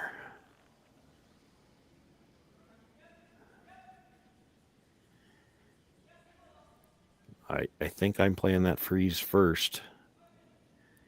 You get the corner freeze on the inside. And you can punch out the red later. Well, Cooey's afraid. You saw him indicate he thinks the slash on the red might still be there. I guess it depends how much of the nose you get of that rock.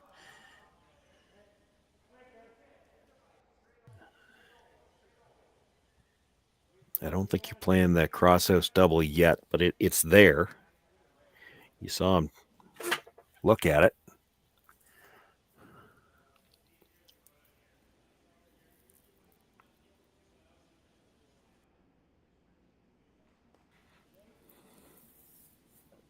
So the freeze attempt from Neufeld. Tardy picks it up.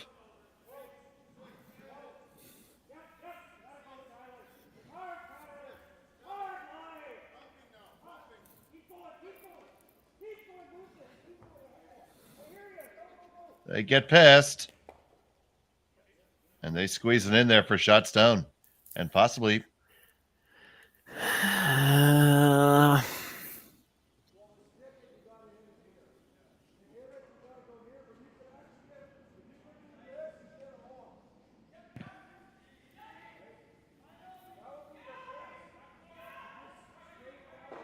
Any thoughts you'd like to share with the class, Shawn? Yeah, well, Bruce is looking at the possibility of getting them all, which maybe it might just be there, but you're only thin rubbing the first yellow if you do that. That's a little risky. If you dead stick it, because, boy, we're never going to get the camera close enough. It's hard to tell who's got third shot. But if you play the slash in there and dead stick it, I think the dead stick stone would be second for sure. Mind you, it's really easy to hit that first one a little too thick and then spill it out. And then it really matters who's got second shot at the back.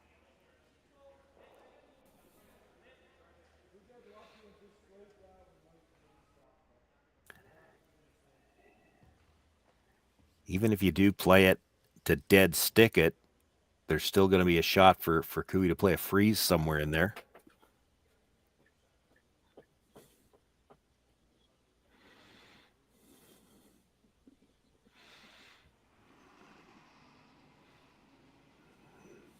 Doesn't matter how many ways we turn that camera. I'm not going to, I don't want to call who's got shot rock there. That one is really close.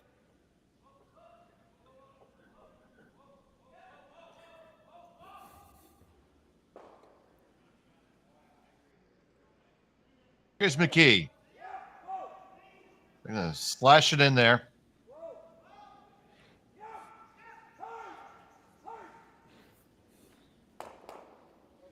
And not able to dead stick it. And if you made me pick, I would say yellow.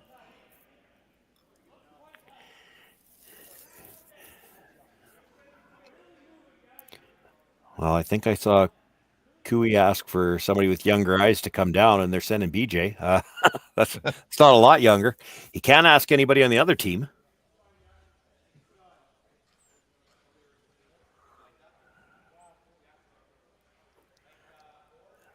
It may not matter either to this call. Like, you might have to play the top one and try to roll behind the guard right now anyway. I mean, I guess you could still freeze in there, but you're just inviting Korte to come sit down on top of it again. You make this and roll in for shot behind cover. What does Bruce Korte do?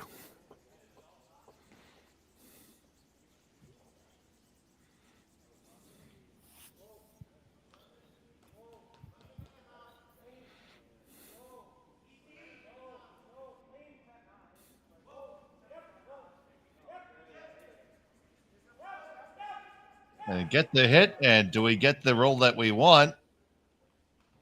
Not Leaves really. it half That's open. too much. That gives Bruce the chance to roll over in front of that situation and remove any doubt about who's got shot rock.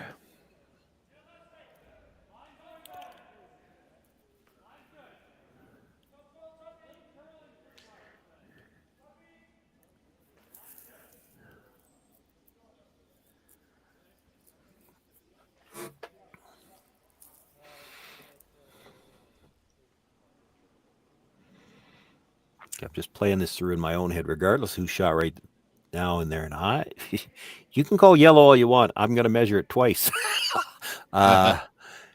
If Bruce makes this hit and roll into a good spot, I feel like Kevin's playing the draw around the yellow guard. And he's still going to have his shot for 2. Got to make a good draw in his first one.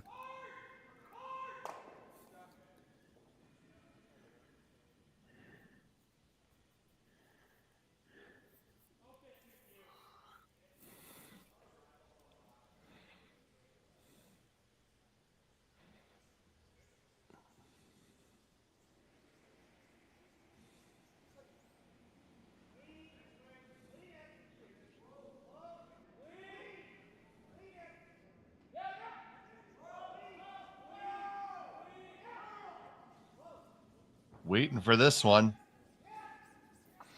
This might be rolling too far. Get it? And the roll is not bad. Pretty good. Do you take a chance on the double? I mean, it's there. Taking a look at this one, and they just very patiently let it come on down. Yeah, they're scared to roll too far. That actually, it needed to roll a few inches more. There's a double there. There's probably no risk either. I mean, you play the double and roll towards the center guard.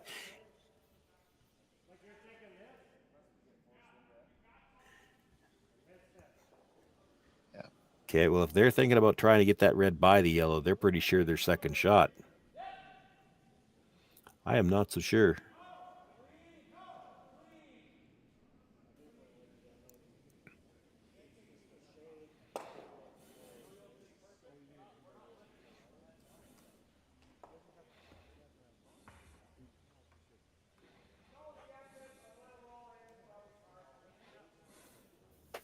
Yeah, well, if they're sure, you just dig it out and roll in, right? Well, yeah, but the only way to do that is to get across the face, which is tough. It's only edge to edge. You could make the double and roll towards the center one. It's really tough to make that double without moving the yellow. It's there. It could be done if you pick that second one just right. One will go under the yellow and the other will go over it, and you roll over towards the center line with your shooter. You'd sit 2 for sure.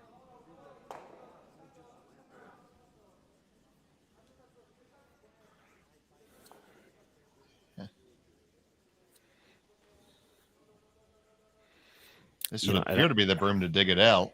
I guess, the saving grace with this, let's say you hit it right on the nose and you don't get under it all. It comes back, touches the yellow, but now how does Bruce Korte, it doesn't look as good from the hack. How does Bruce Korte get the yellow one out that you're about to throw? I think he's got to play the double.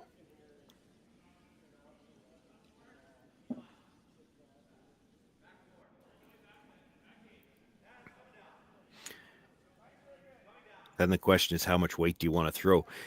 they can do more with the brushes the quieter you throw it. But if he wants to try and roll behind the center guard, he's got to throw a little more weight. Definitely throwing it quiet.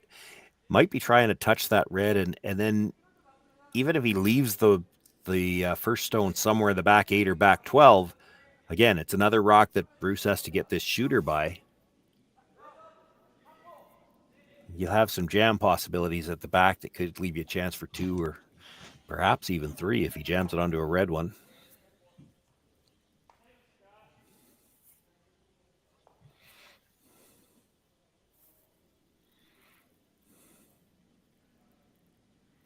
Delicate shot upcoming for Kevin Cooey here.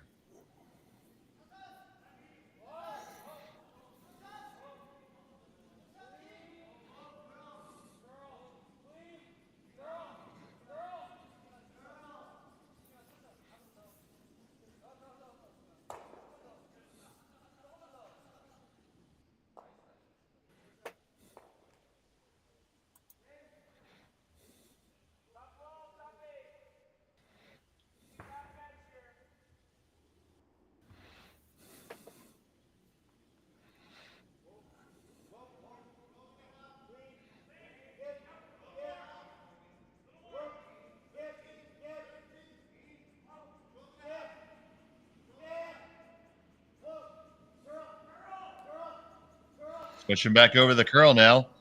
And they get all the way up to the face and sneak it, but they do catch theirs on the way by. Their shot's down under cover at the moment. His shooter is shot, and like, how do you get it out? Even if you can see a piece of it, I mean, there's a lot of reds back there you could jam it onto. You could try to pick it clean. I mean, it's there to pick it clean. It's a little risky.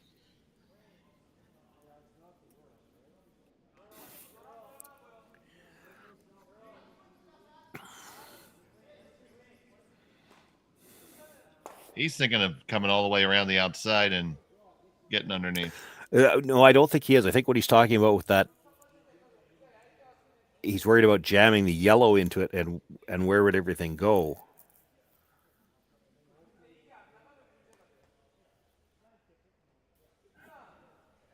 Yeah, it looks like he's lining up the pick, and if we happen to hit it too thick, are there any good combinations?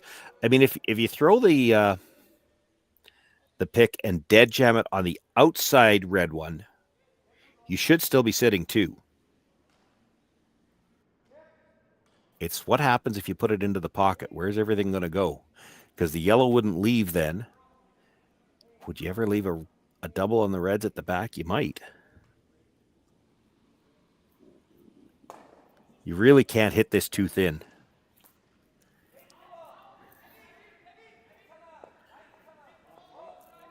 Like a quarter stone even is still probably jamming on something.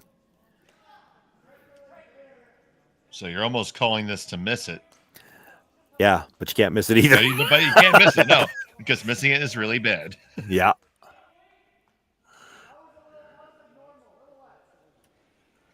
Final stone of the 5th end for Bruce Korte.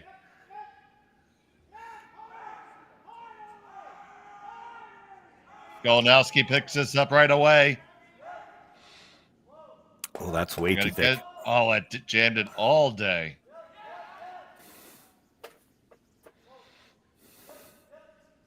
And they're able to sweep it far enough out.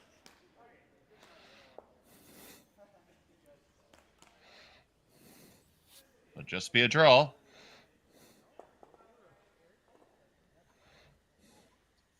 Full 8 foot will do it.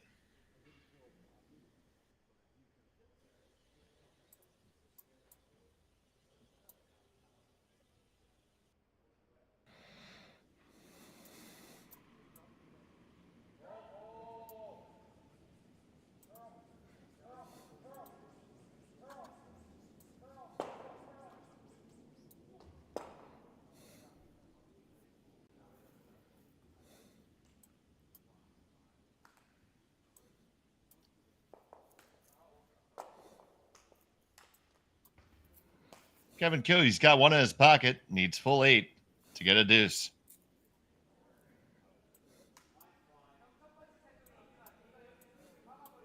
They say line's fine, just about the weight here.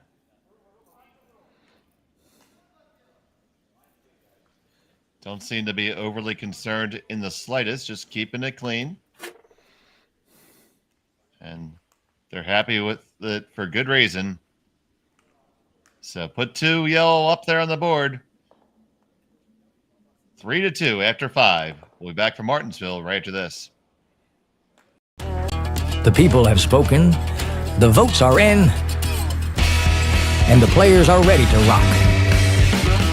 At curling's first ever All-Star event, live from Nashville, April 15th and 16th, where 13 of the world's best men's and women's curlers face off for a star-studded celebrity pro-am, a unique skills competition, and an all-star skins game you won't want to miss. Got a ticket? We'll see you in Music City. Don't have one? Better hurry. They're going fast. The 2025 TCG All-Star Game, live from Nashville, April 15th and 16th. Let's rock.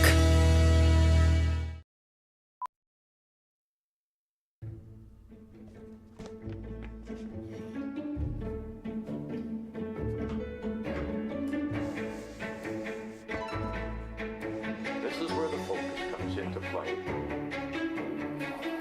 Look at that.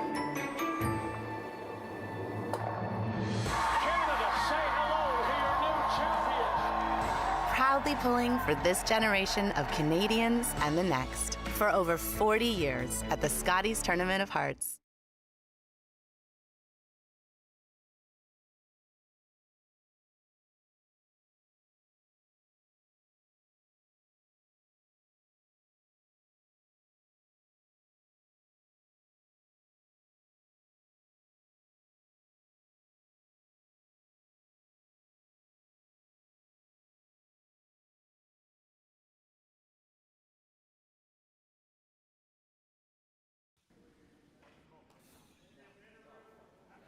We're back here. It's Ed number 6. From Martensville, it's the Curling Stadium International. Dave Schmel and Shawn Joyce with you. We got a good one brewing here. Cailey was able to squeeze out a deuce in 5. Bruce Korte has a hammer here in the 6th. And do we have any update on any of these other games? Well, we can get one quick enough. Lee scored 2 in the 4th, so Lee and Dropkin are tied at 4-all. That is a must-win game for Corey Dropkin. We've looked at every possible scenario in the tiebreakers, and his draw to the button would leave him out of the loop. He's got to win that game. Sam Moybrook took 1 in the 4th. He's up 4-2 over Dustin Kaltoff. Kaltoff with last rock in the 5th. Moybrook is 1-2 coming in. He needs the win to get into tiebreakers and needs one of either Dropkin or Cooey to lose to have any chance. And I think he might need both of them to lose, but I'm not positive on that one either. And of course, our feature, Cooey is almost in a must-win game. I think I had it figured out. There's one possible scenario.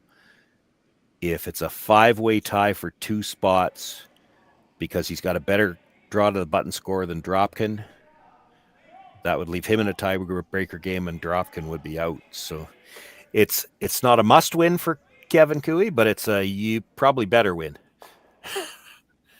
Because you got to look at 2 other scoreboards if you lose this game.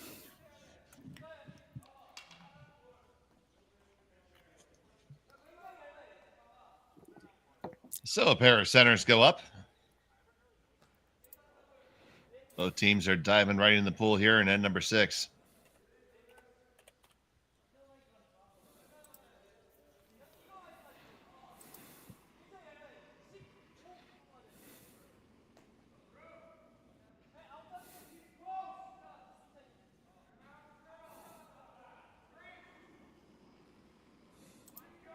And here's Rory Golanowski and all the hair that comes with him.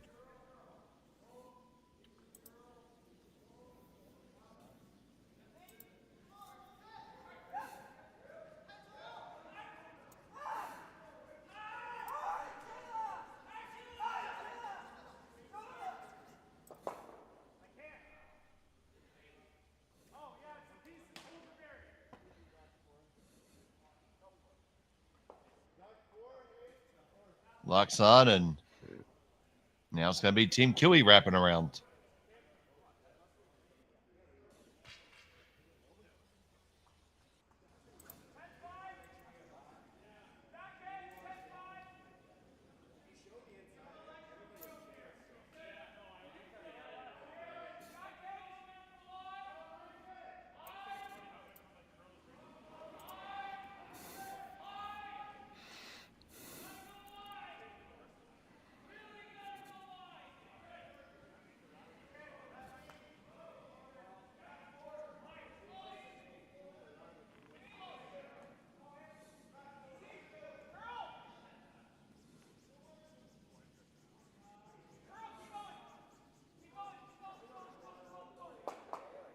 This is going to wick off the top one and flip out to the open a little bit.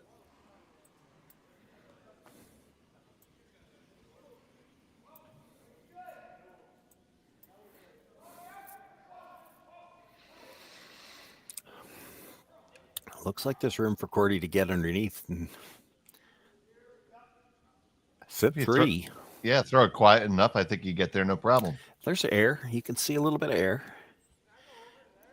These have been tough, especially from the outside in. It doesn't seem to matter either turn, and doesn't matter how close you are to the center line either. These don't tend to move a lot.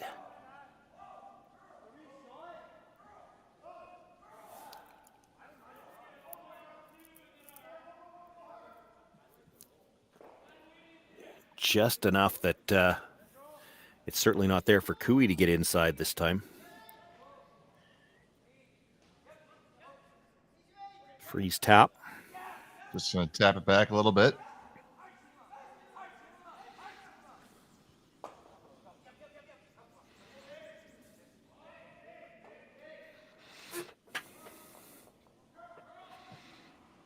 Needs to get as close to the nose as he can here, too. You roll out a little bit. You give the same opportunity for the Korte team to try to hit and roll under again.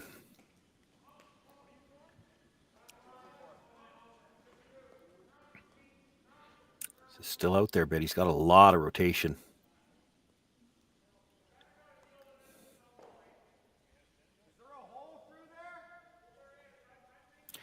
Probably more weight than they had in mind, too.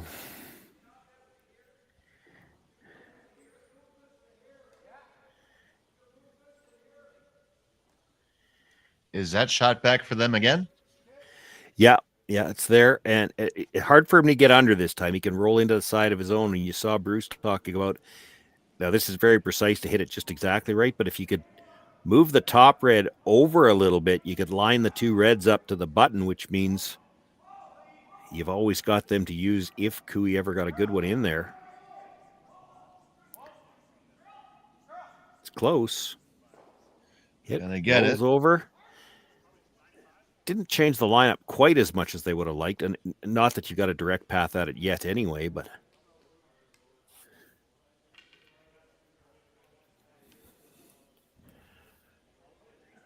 Cooey's got nothing on the in-turn side, and he doesn't have a lot on the out-turn side. He's still got to move that rock just to have a path in.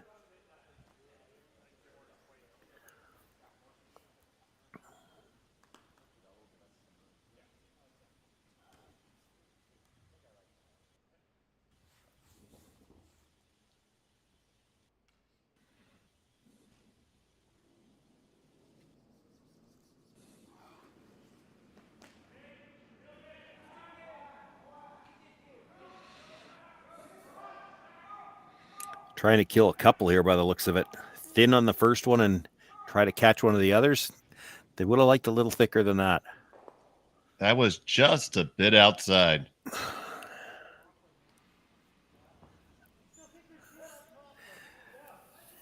It still creates a problem for Bruce. I mean, you don't want to be throwing center guards with last rock. You peel the long one. Yeah, I don't like that call. You peel this, he's running the tight one in. And your end is gone.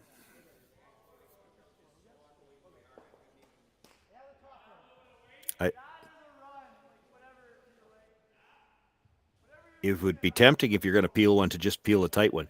You peel this one and he's running the other one in.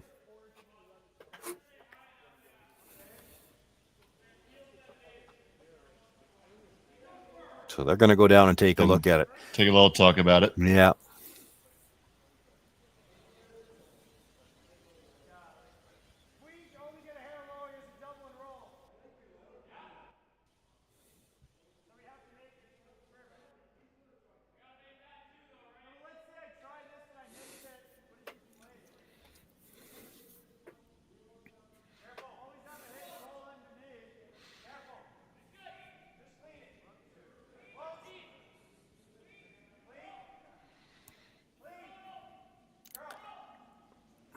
The safest, if you're drawing it all, looks like the in-turn and just try to get to the face of your own two stones.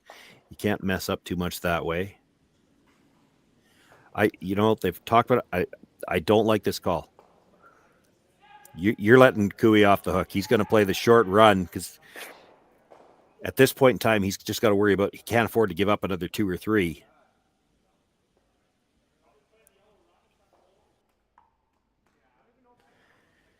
If you were going to peel a guard, I actually like peeling the tight one. The long guard by itself doesn't really help Kevin Cooey, and he still wouldn't have a lot.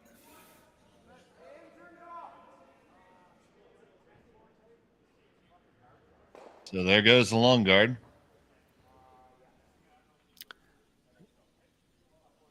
And I'll be shocked if he doesn't run this back somehow. Doesn't have to whip it either. Oh, he's going to play that same double. Boy. So I'll try to catch this just a touch thicker. Yeah. Which would mean to touch it at all. Well, straight, we got a piece. There you go. And does not get it skitter out out the side. No. Well, if you peeled on the last one, you have to peel on this one.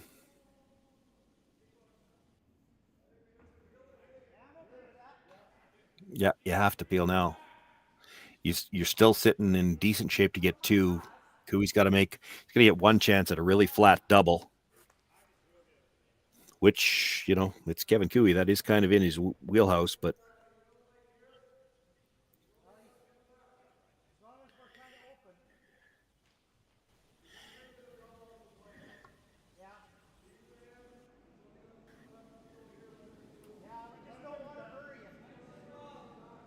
Yeah, you hear them talking about that potential blank possibility.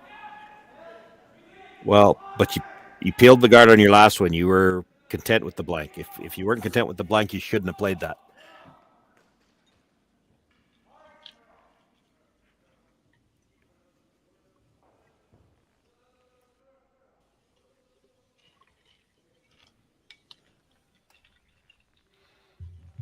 Yeah, I'm not sure what that gets you. I mean, you draw it right there. If he makes the double, he's making the triple. So it doesn't make anything any better for you.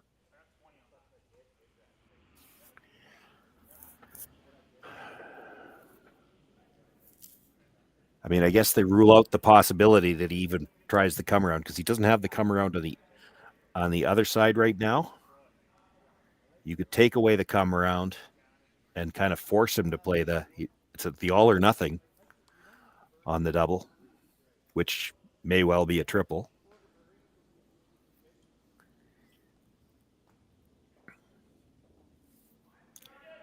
Boy, you can't be deep here at all. And by deep, I mean even full 4-foot. He might just freeze to it.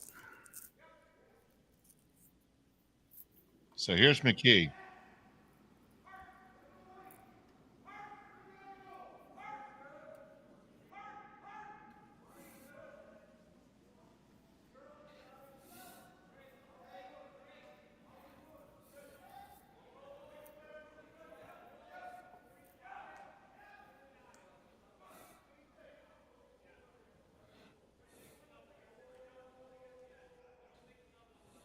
And this does get into the 4-foot. So, is that triple there? I think you're jamming the first one if you're getting this all the way across. Well, maybe not. It might be there. You might have to play it as the run because to be flat enough to make it right now, I think the guard's in the way.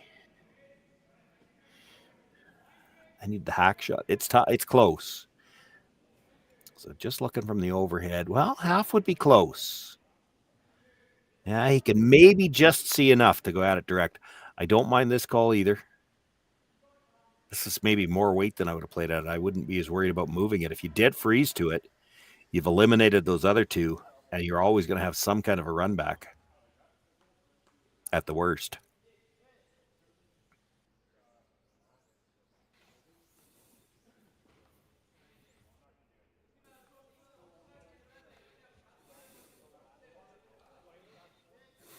So electing not to throw the Hail Mary shot. Well, this is still a kind of a Hail Mary. It's just in a different, he's playing it with softer. I mean, you're in trouble here. This is your game on the line and quite possibly the Bonspiel on the line.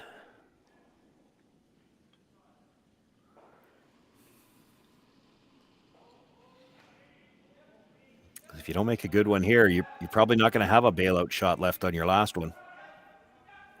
The first from Cailey.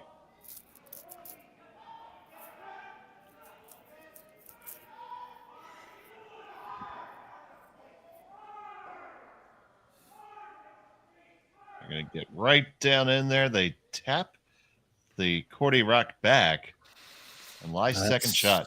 What they were playing, it's probably the best they could do, but Korte's got the red onto the yellow. It's thin. I think he's got to play it. Well, unless I guess you could straight pick the yellow too, but then he's playing that freeze again. It'd be a much better freeze then. Yeah. Somebody indicating they could just tap the red too. That's not bad as long as you get it a sliver underneath the yellow. Yeah, because if you take out the yellow, aren't you going to leave the freeze anyway? Well, it depends. Like if you slash the red into the yellow, like I don't think you're ever slashing it in enough so that the red stays right there. I think it's spinning into the forefoot.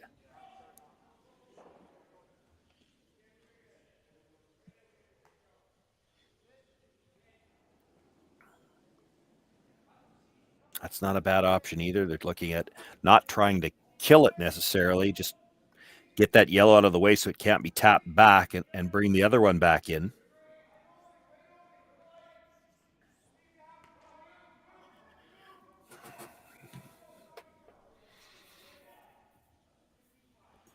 Yeah, I think you have to move the yellow somehow, and I think the safest way to do it is to use the red to do it, but I don't think I agree with what they were just looking at. I don't think you have to move it very hard.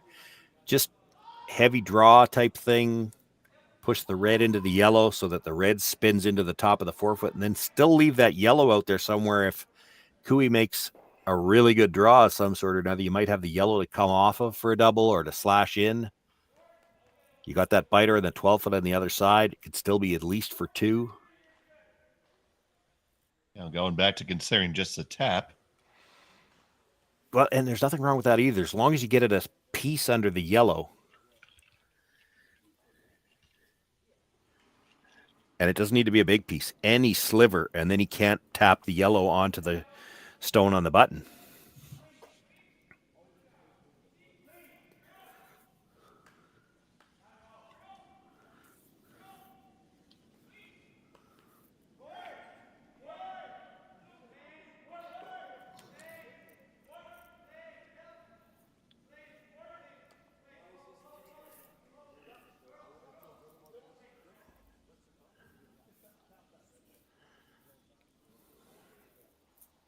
So just a little tap back here for Bruce Korte. Yeah, he's got a lot of ways this can work out good for him too. Can touch the yellow on the way by. Get it just by the yellow. That might be perfect.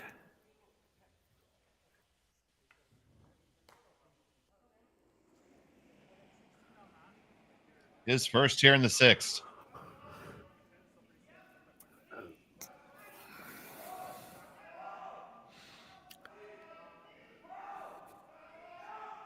I'm hearing back line. If that's on our sheet, he needs to touch the yellow.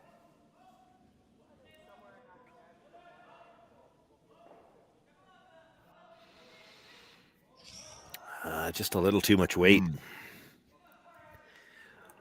Or too thick, one or the other. I mean, if you knew you had that much weight, you had to hit the first one thinner then so that it wouldn't have spun back as far.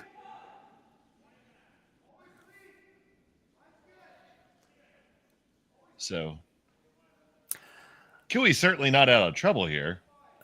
No, it's a question of how much risk do you want to take on. He's looking at the straight back on the guard, which isn't in the picture, but you run it straight back into the middle of those two reds. You could double the two of them, sit two. Shot rock would be buried. Now, it still probably leaves a double for three. Depends where it spins. I mean, the two reds aren't perfectly even. if you bring it right back into the middle of those two, it's probably spinning a little bit to the right as we look at it, and that might leave the double very difficult.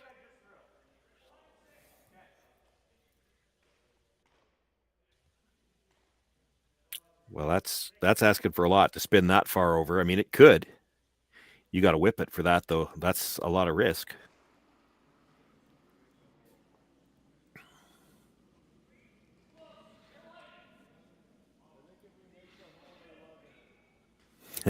We need the hack shot. I can't remember exactly where the guard is.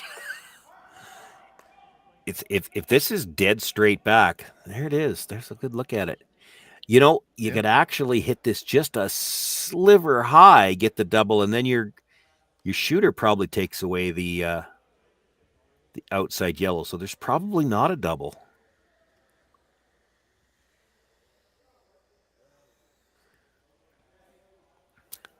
This is the best result, certainly, because it's your chance to sit two. You could play the short slash on the yellow in the 8-foot, but you're losing your shooter. It's tough to get the double because they're so close together, and the angle you'd need is tough. No, it's just that this is whatever. It's an 8-foot run back. There's a lot of separation.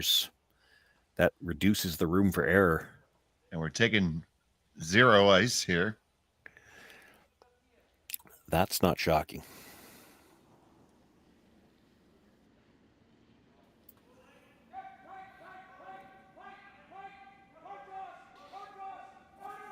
This needs to move up just a little bit.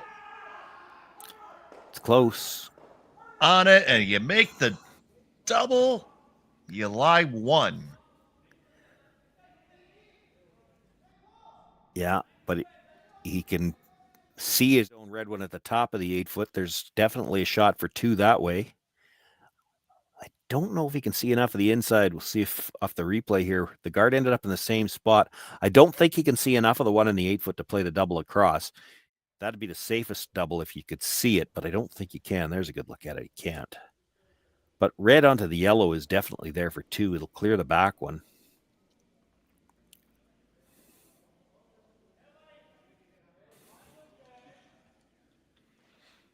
I don't even think you could get far enough to the inside of that red to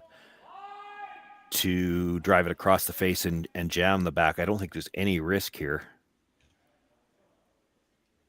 You know, if the guard wasn't there, there might be some risk that you overcurl the red one. It goes across the top of the yellow and jams to that red at the back. But it doesn't look like you can see enough air on the inside for that to even be a risk. So it'll be Bruce Korte and his team from Saskatoon.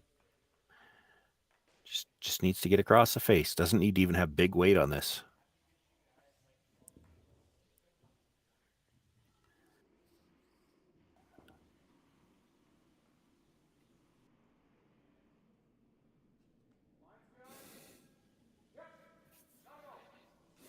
Final stone of end number 6.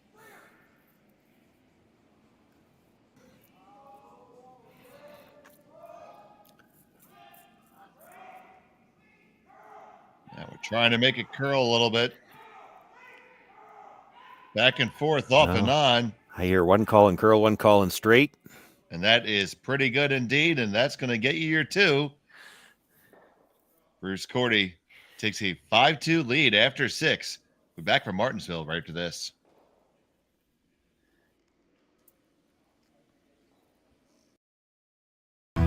Stronger agronomics, better returns,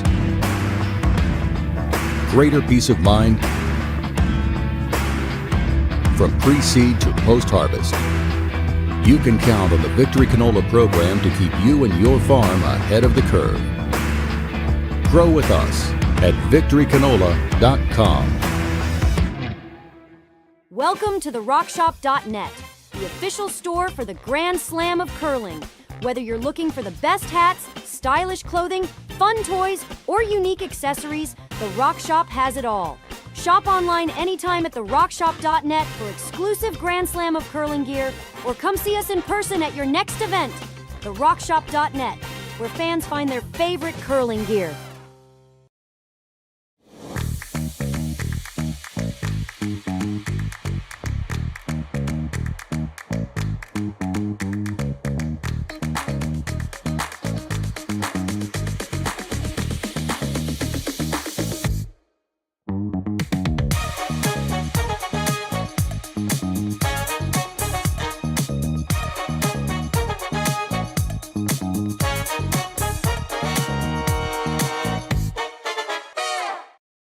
we asked Saskatchewan what they know about 5G. More speed? More innovation? It's gonna make our lives a whole heck of a lot easier. This is what 5G looks like. Better, faster. Sounds like one more G. Sounds pretty good. I don't know what it means. All you really need to know is the future of 5G is here and will continue improving through investments in network technology. Okay. And we're back here. And number 7 of the Martensville Curling Stadium International Bonspiel. Dave Schmel and Shawn Joyce here with you. And big score, too, for Bruce Korte there in 6. Yeah, big playoff implications as well. Of course, as we keep talking about, I mean, all 3 games out there, it really matters. But for Cooey, again, not quite a must-win, but it's as close to a must-win as you're going to get.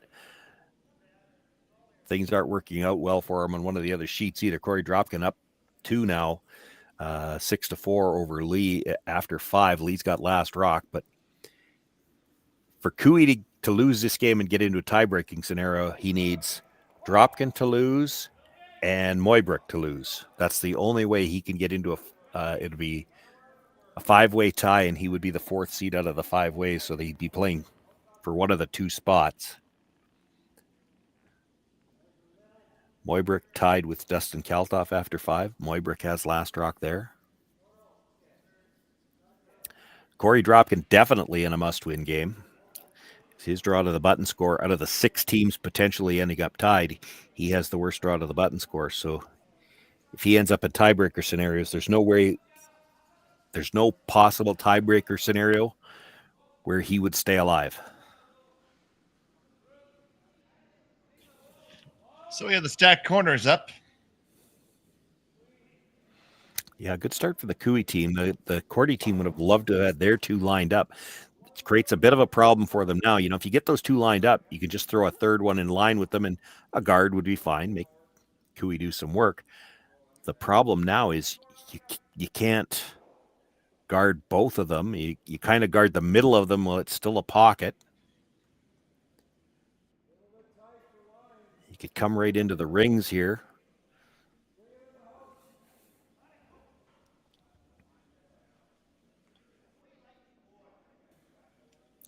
They got to drag this one for weight. Yeah, I think I heard way light. And this is going to over curl too. He might leave the pocket and a guard. Yeah, I heard Bruce right off the bat say that you got to go.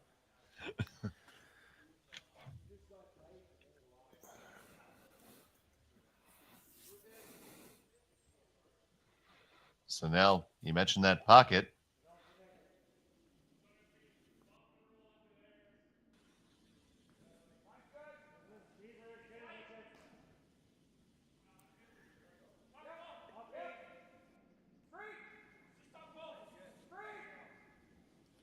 So just looking to come down to it, top 8 weight. Yeah, I think this is the call. They talked about trying to get across the face of the stone, the 8-foot on the center line and get in behind the guard, but Bruce Korte is going to be looking to move something on the next one. You freeze this here, and if Bruce plays anything on the stones in the middle, you're still going to have a chance to get in behind the corner.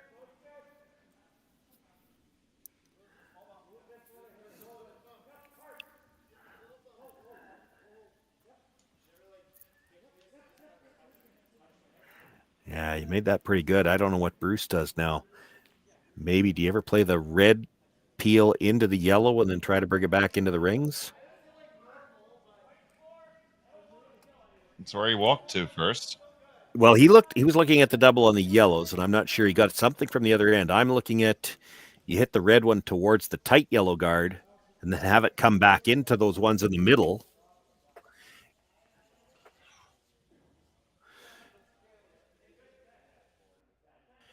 Bruce is content just to peel the one long guard.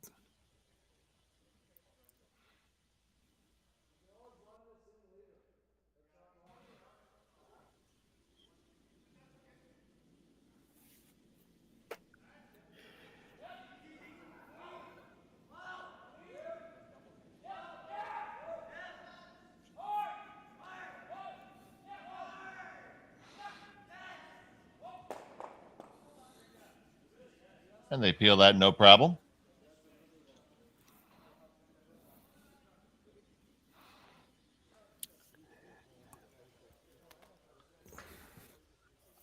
So now we're going to have a meeting of the minds and try to figure out how to build an end here.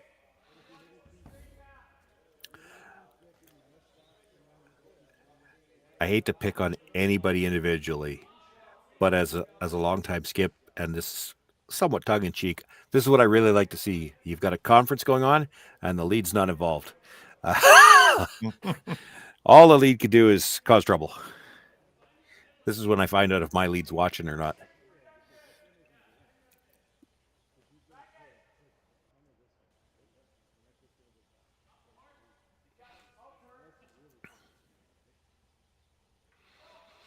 Doesn't really want to do anything with the rocks in the middle right now. They're pretty good for him. It's tough to get around the red one from the... whose rocks are we throwing here? This is still Tyler. So it would be his out turn.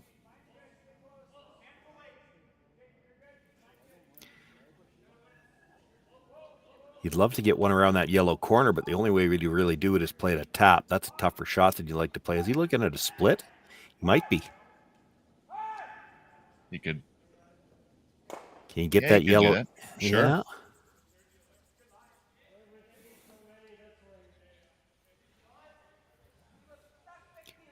Even that, to make that kind of split, it's easier with, again, Tyler, the left-hander, would be easier with his out turn, use the gear effect to get in, but there's not a lot of room to do that with the guard where it is. I think if you're playing it.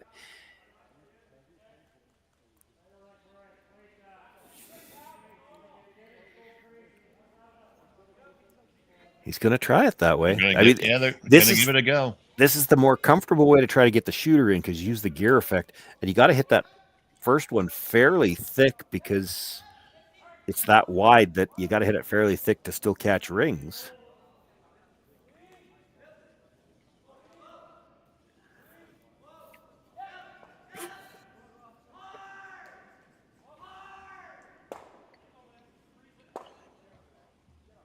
The second from Tardy.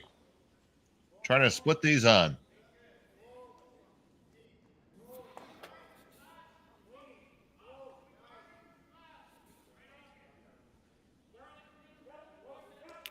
Ooh, look at that move.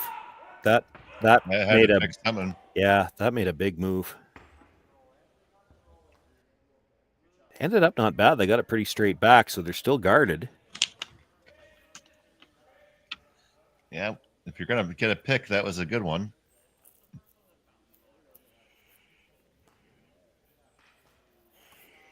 You could run the guard back. You could still run the red towards either one of those two. Is there a hole between them on that angle? There's no way we've got an angle that would tell you that.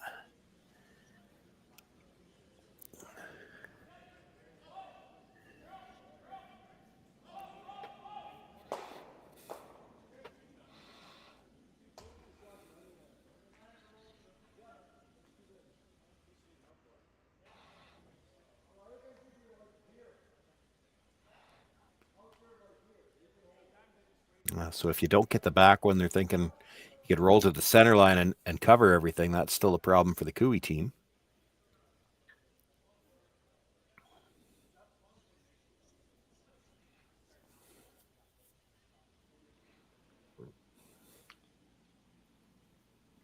Either way, a big shot upcoming here.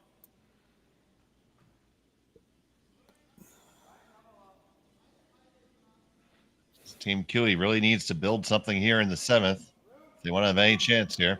Yeah, you got to think down 3. They have to score a 2 here. Minimum.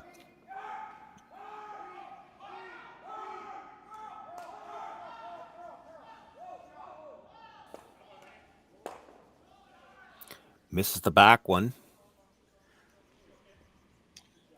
And didn't roll over to cover either. Roll enough, no.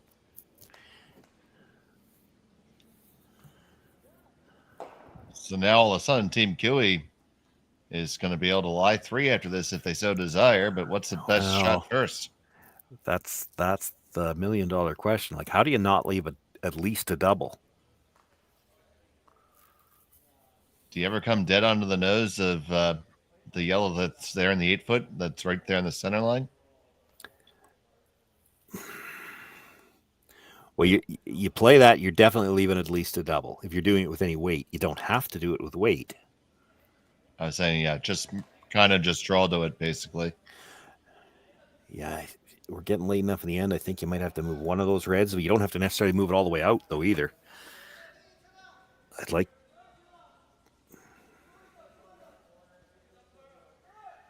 So what he's talking about now is just get across the face a little bit, just a sliver, enough to roll under. You're still going to take the red that's more or less right behind it and then have the yellow spill in front of the other red. Great shot if you can make it. Tough, delicate.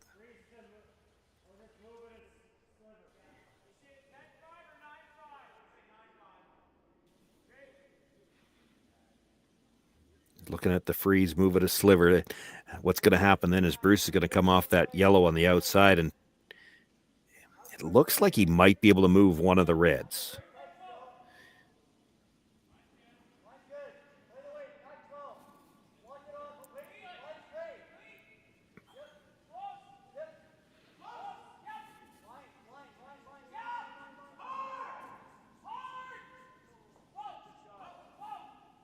So, Neufeld.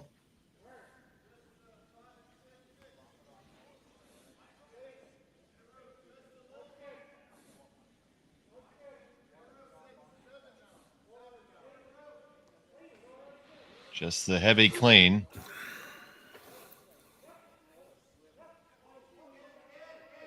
And it is going to just tap it up just a skosh.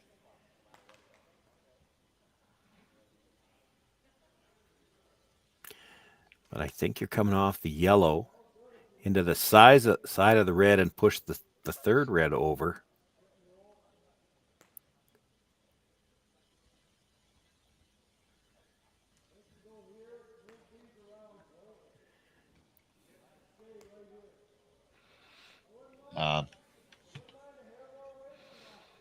It looks like after you make the tap, assuming you make it dead perfect, the yellow, red in the middle is not going to be dead lined up. There might be room to get one yellow out.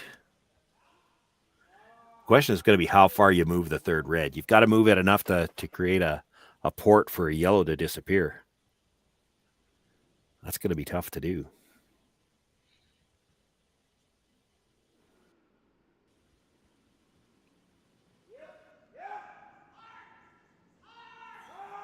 They picked this one up right out of his hand.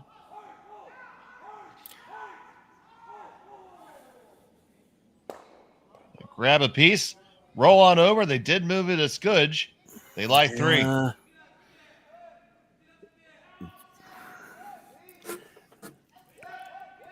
I'm not sure that was enough. And they left their shooter. They needed the first one a little bit thicker. You hit the first one a little bit thicker, come more dead into the side of the second one instead of the back end.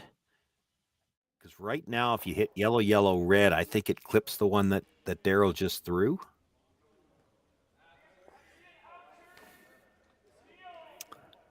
I think. It's hard to be sure.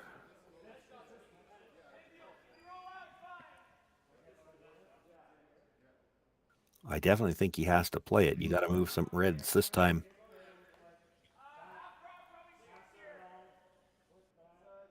I think those two go.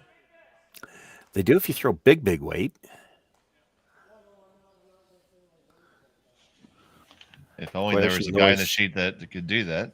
Well, but the problem with that is how many of the yellows go on the next shot. So you don't necessarily have to really whip it. You got to move the two of them, though.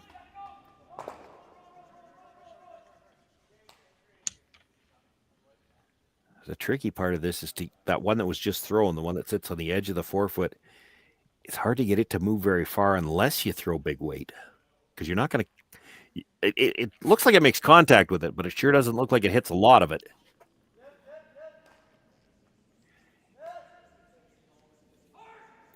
You need to at least poke that one out into the open. So it's got to move... where's our hack-in shot again? It's got to move at least a foot. There we go. Yeah, it's got to move. You want it out in the open and plus some daylight so you could use it. So it's got to move probably 18 inches. And you're just barely touching it on the way by. It's hard to do that. You're not going to do it with a back line or a bumper. You probably have to throw at least normal.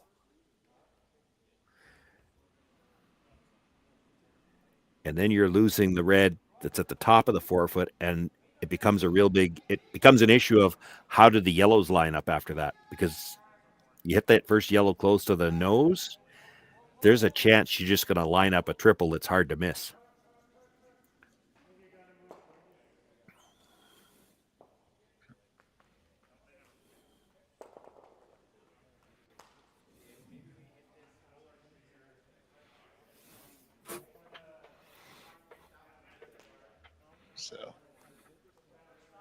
So I think what they're looking at is hit it on, as we look from this overhead shot, to hit it, the first one slightly on the right side.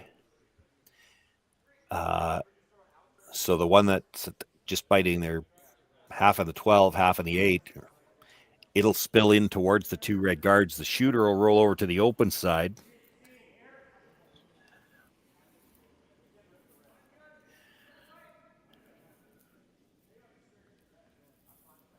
You need to get a little separation on these rocks just so you don't leave a triple back. I don't think there's any way you can not leave a double. Well, unless you roll out. That doesn't help you a lot.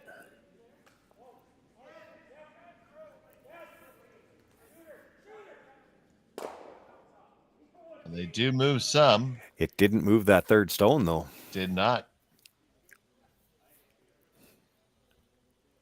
And it's Bruce Korte sitting 1-2 and can definitely do some damage here. Yeah, the problem he's got is that yellow that stayed corner frozen. Like, it's not going anywhere. If he makes any contact with it, it's coming towards the other red. Like, right. They can try to break those two up. He's talking about coming off the outside one and touching it.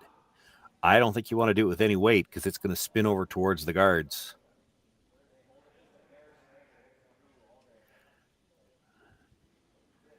I don't mind the hit and roll to split the center line. Don't even worry about the double.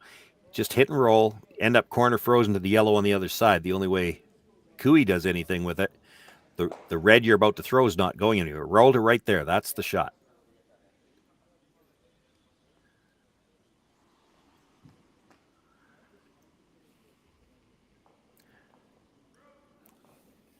Don't even worry about touching that other one on the way by. You give them 1 all day. You give them 2 if you had to. You do not want to give them 3 here. And if you make a shot for him right now, he's going to have a shot for 3.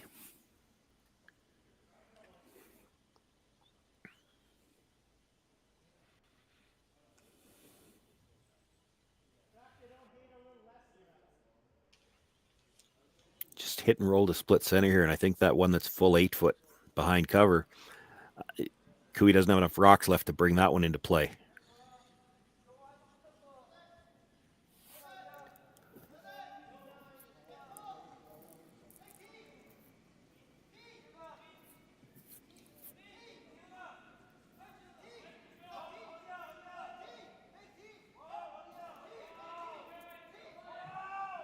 So the first from Korte.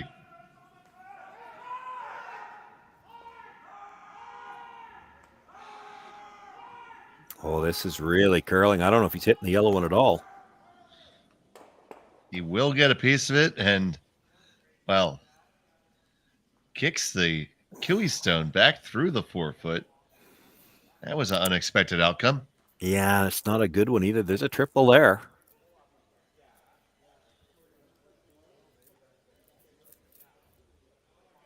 Now, the saving grace, I guess, for Korte is if Cooey makes the triple, his shooter's going to be fully exposed. And the triple's not a gimme, but it's there.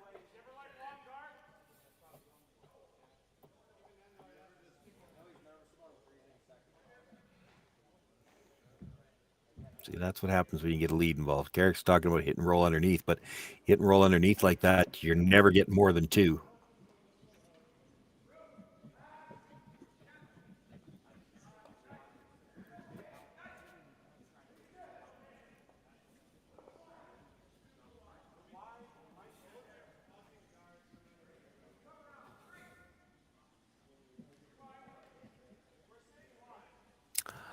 Yeah, I'm not really seeing any way you're getting 3 without playing the double now. It does give Korte the chance to hit and roll undercover.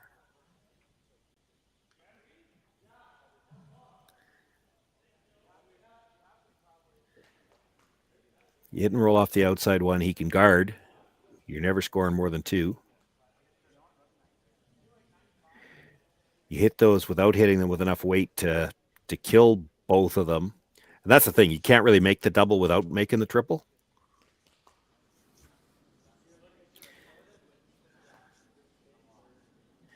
You try to hit it thick and come off the back of your own. Well, you're still probably leaving 2 reds in if you're doing that.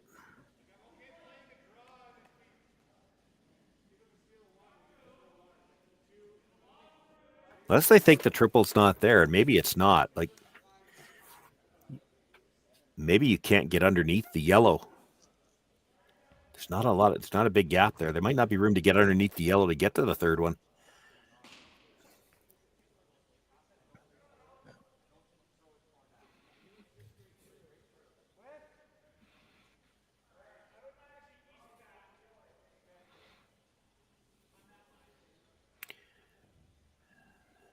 Big shot for Cailey here. Try to get underneath his own yellow, even if he has to hit the back end of it, enough to leave a crosshouse double for the last one, and then wait to see what Korte does, I guess. Quiet wait on this one, trying to carve it over. You get the one, move the second one, and lose your shooter in the process. Well, the 2 yellows are buried, and there's still a crosshouse double on the reds. The red at the top of the 8-foot's 5th shot. It doesn't matter.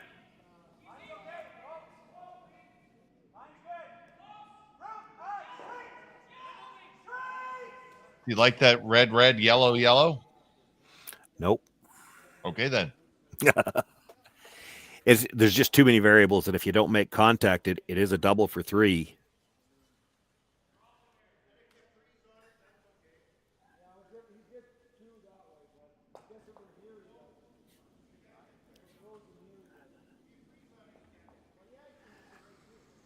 Right now, I'd give him 2 just so you don't give him 3.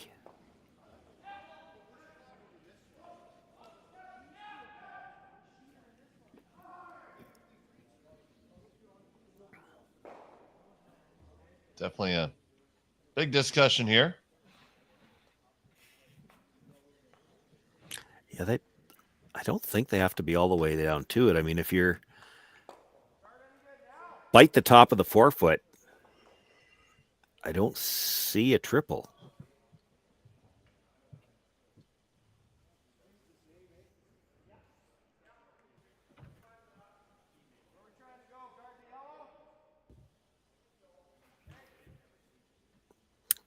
Yeah, I still don't see a triple. If you bite the top of the 4-foot, I don't see how he scores more than 1.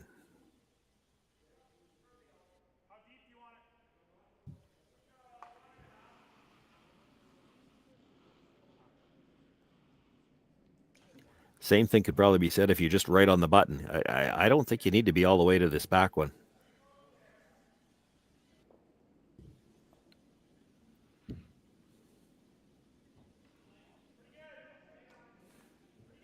So Bruce Korte, his final, the 7th.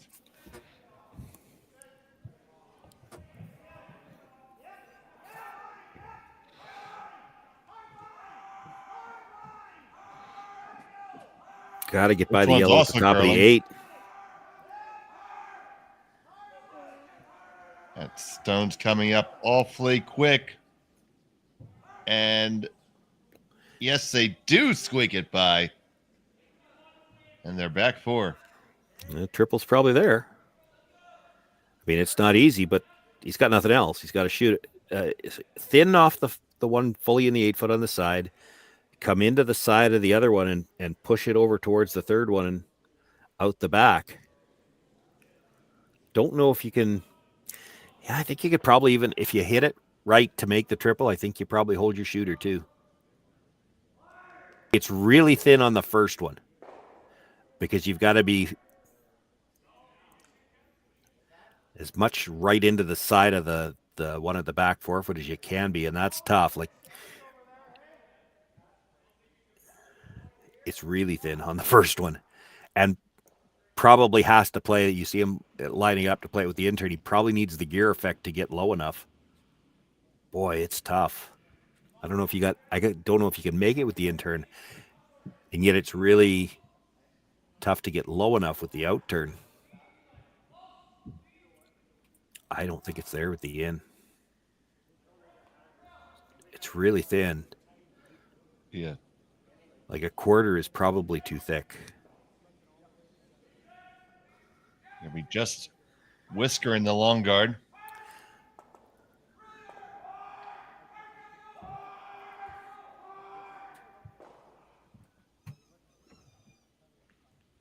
Kevin Cooey needs this to stay in the game.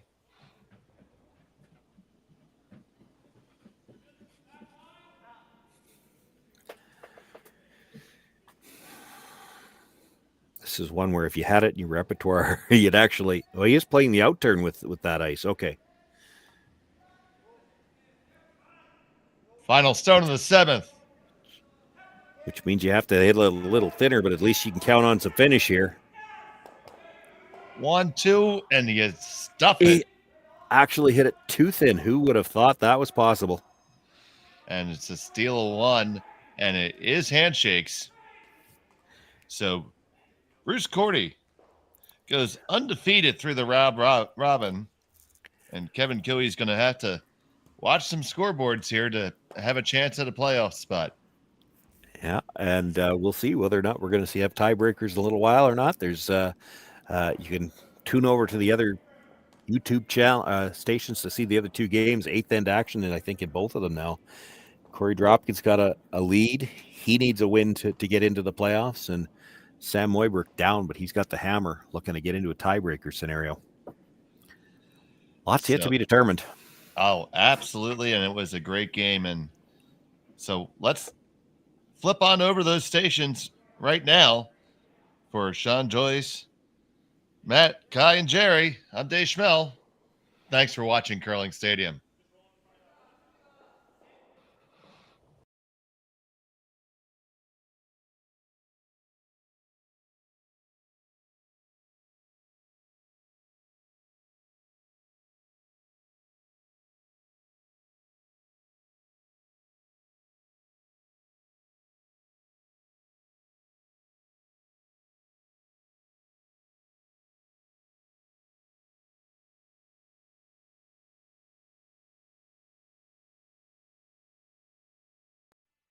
Handcrafted in Canada, Hardline's ice pad has revolutionized curling for over a decade.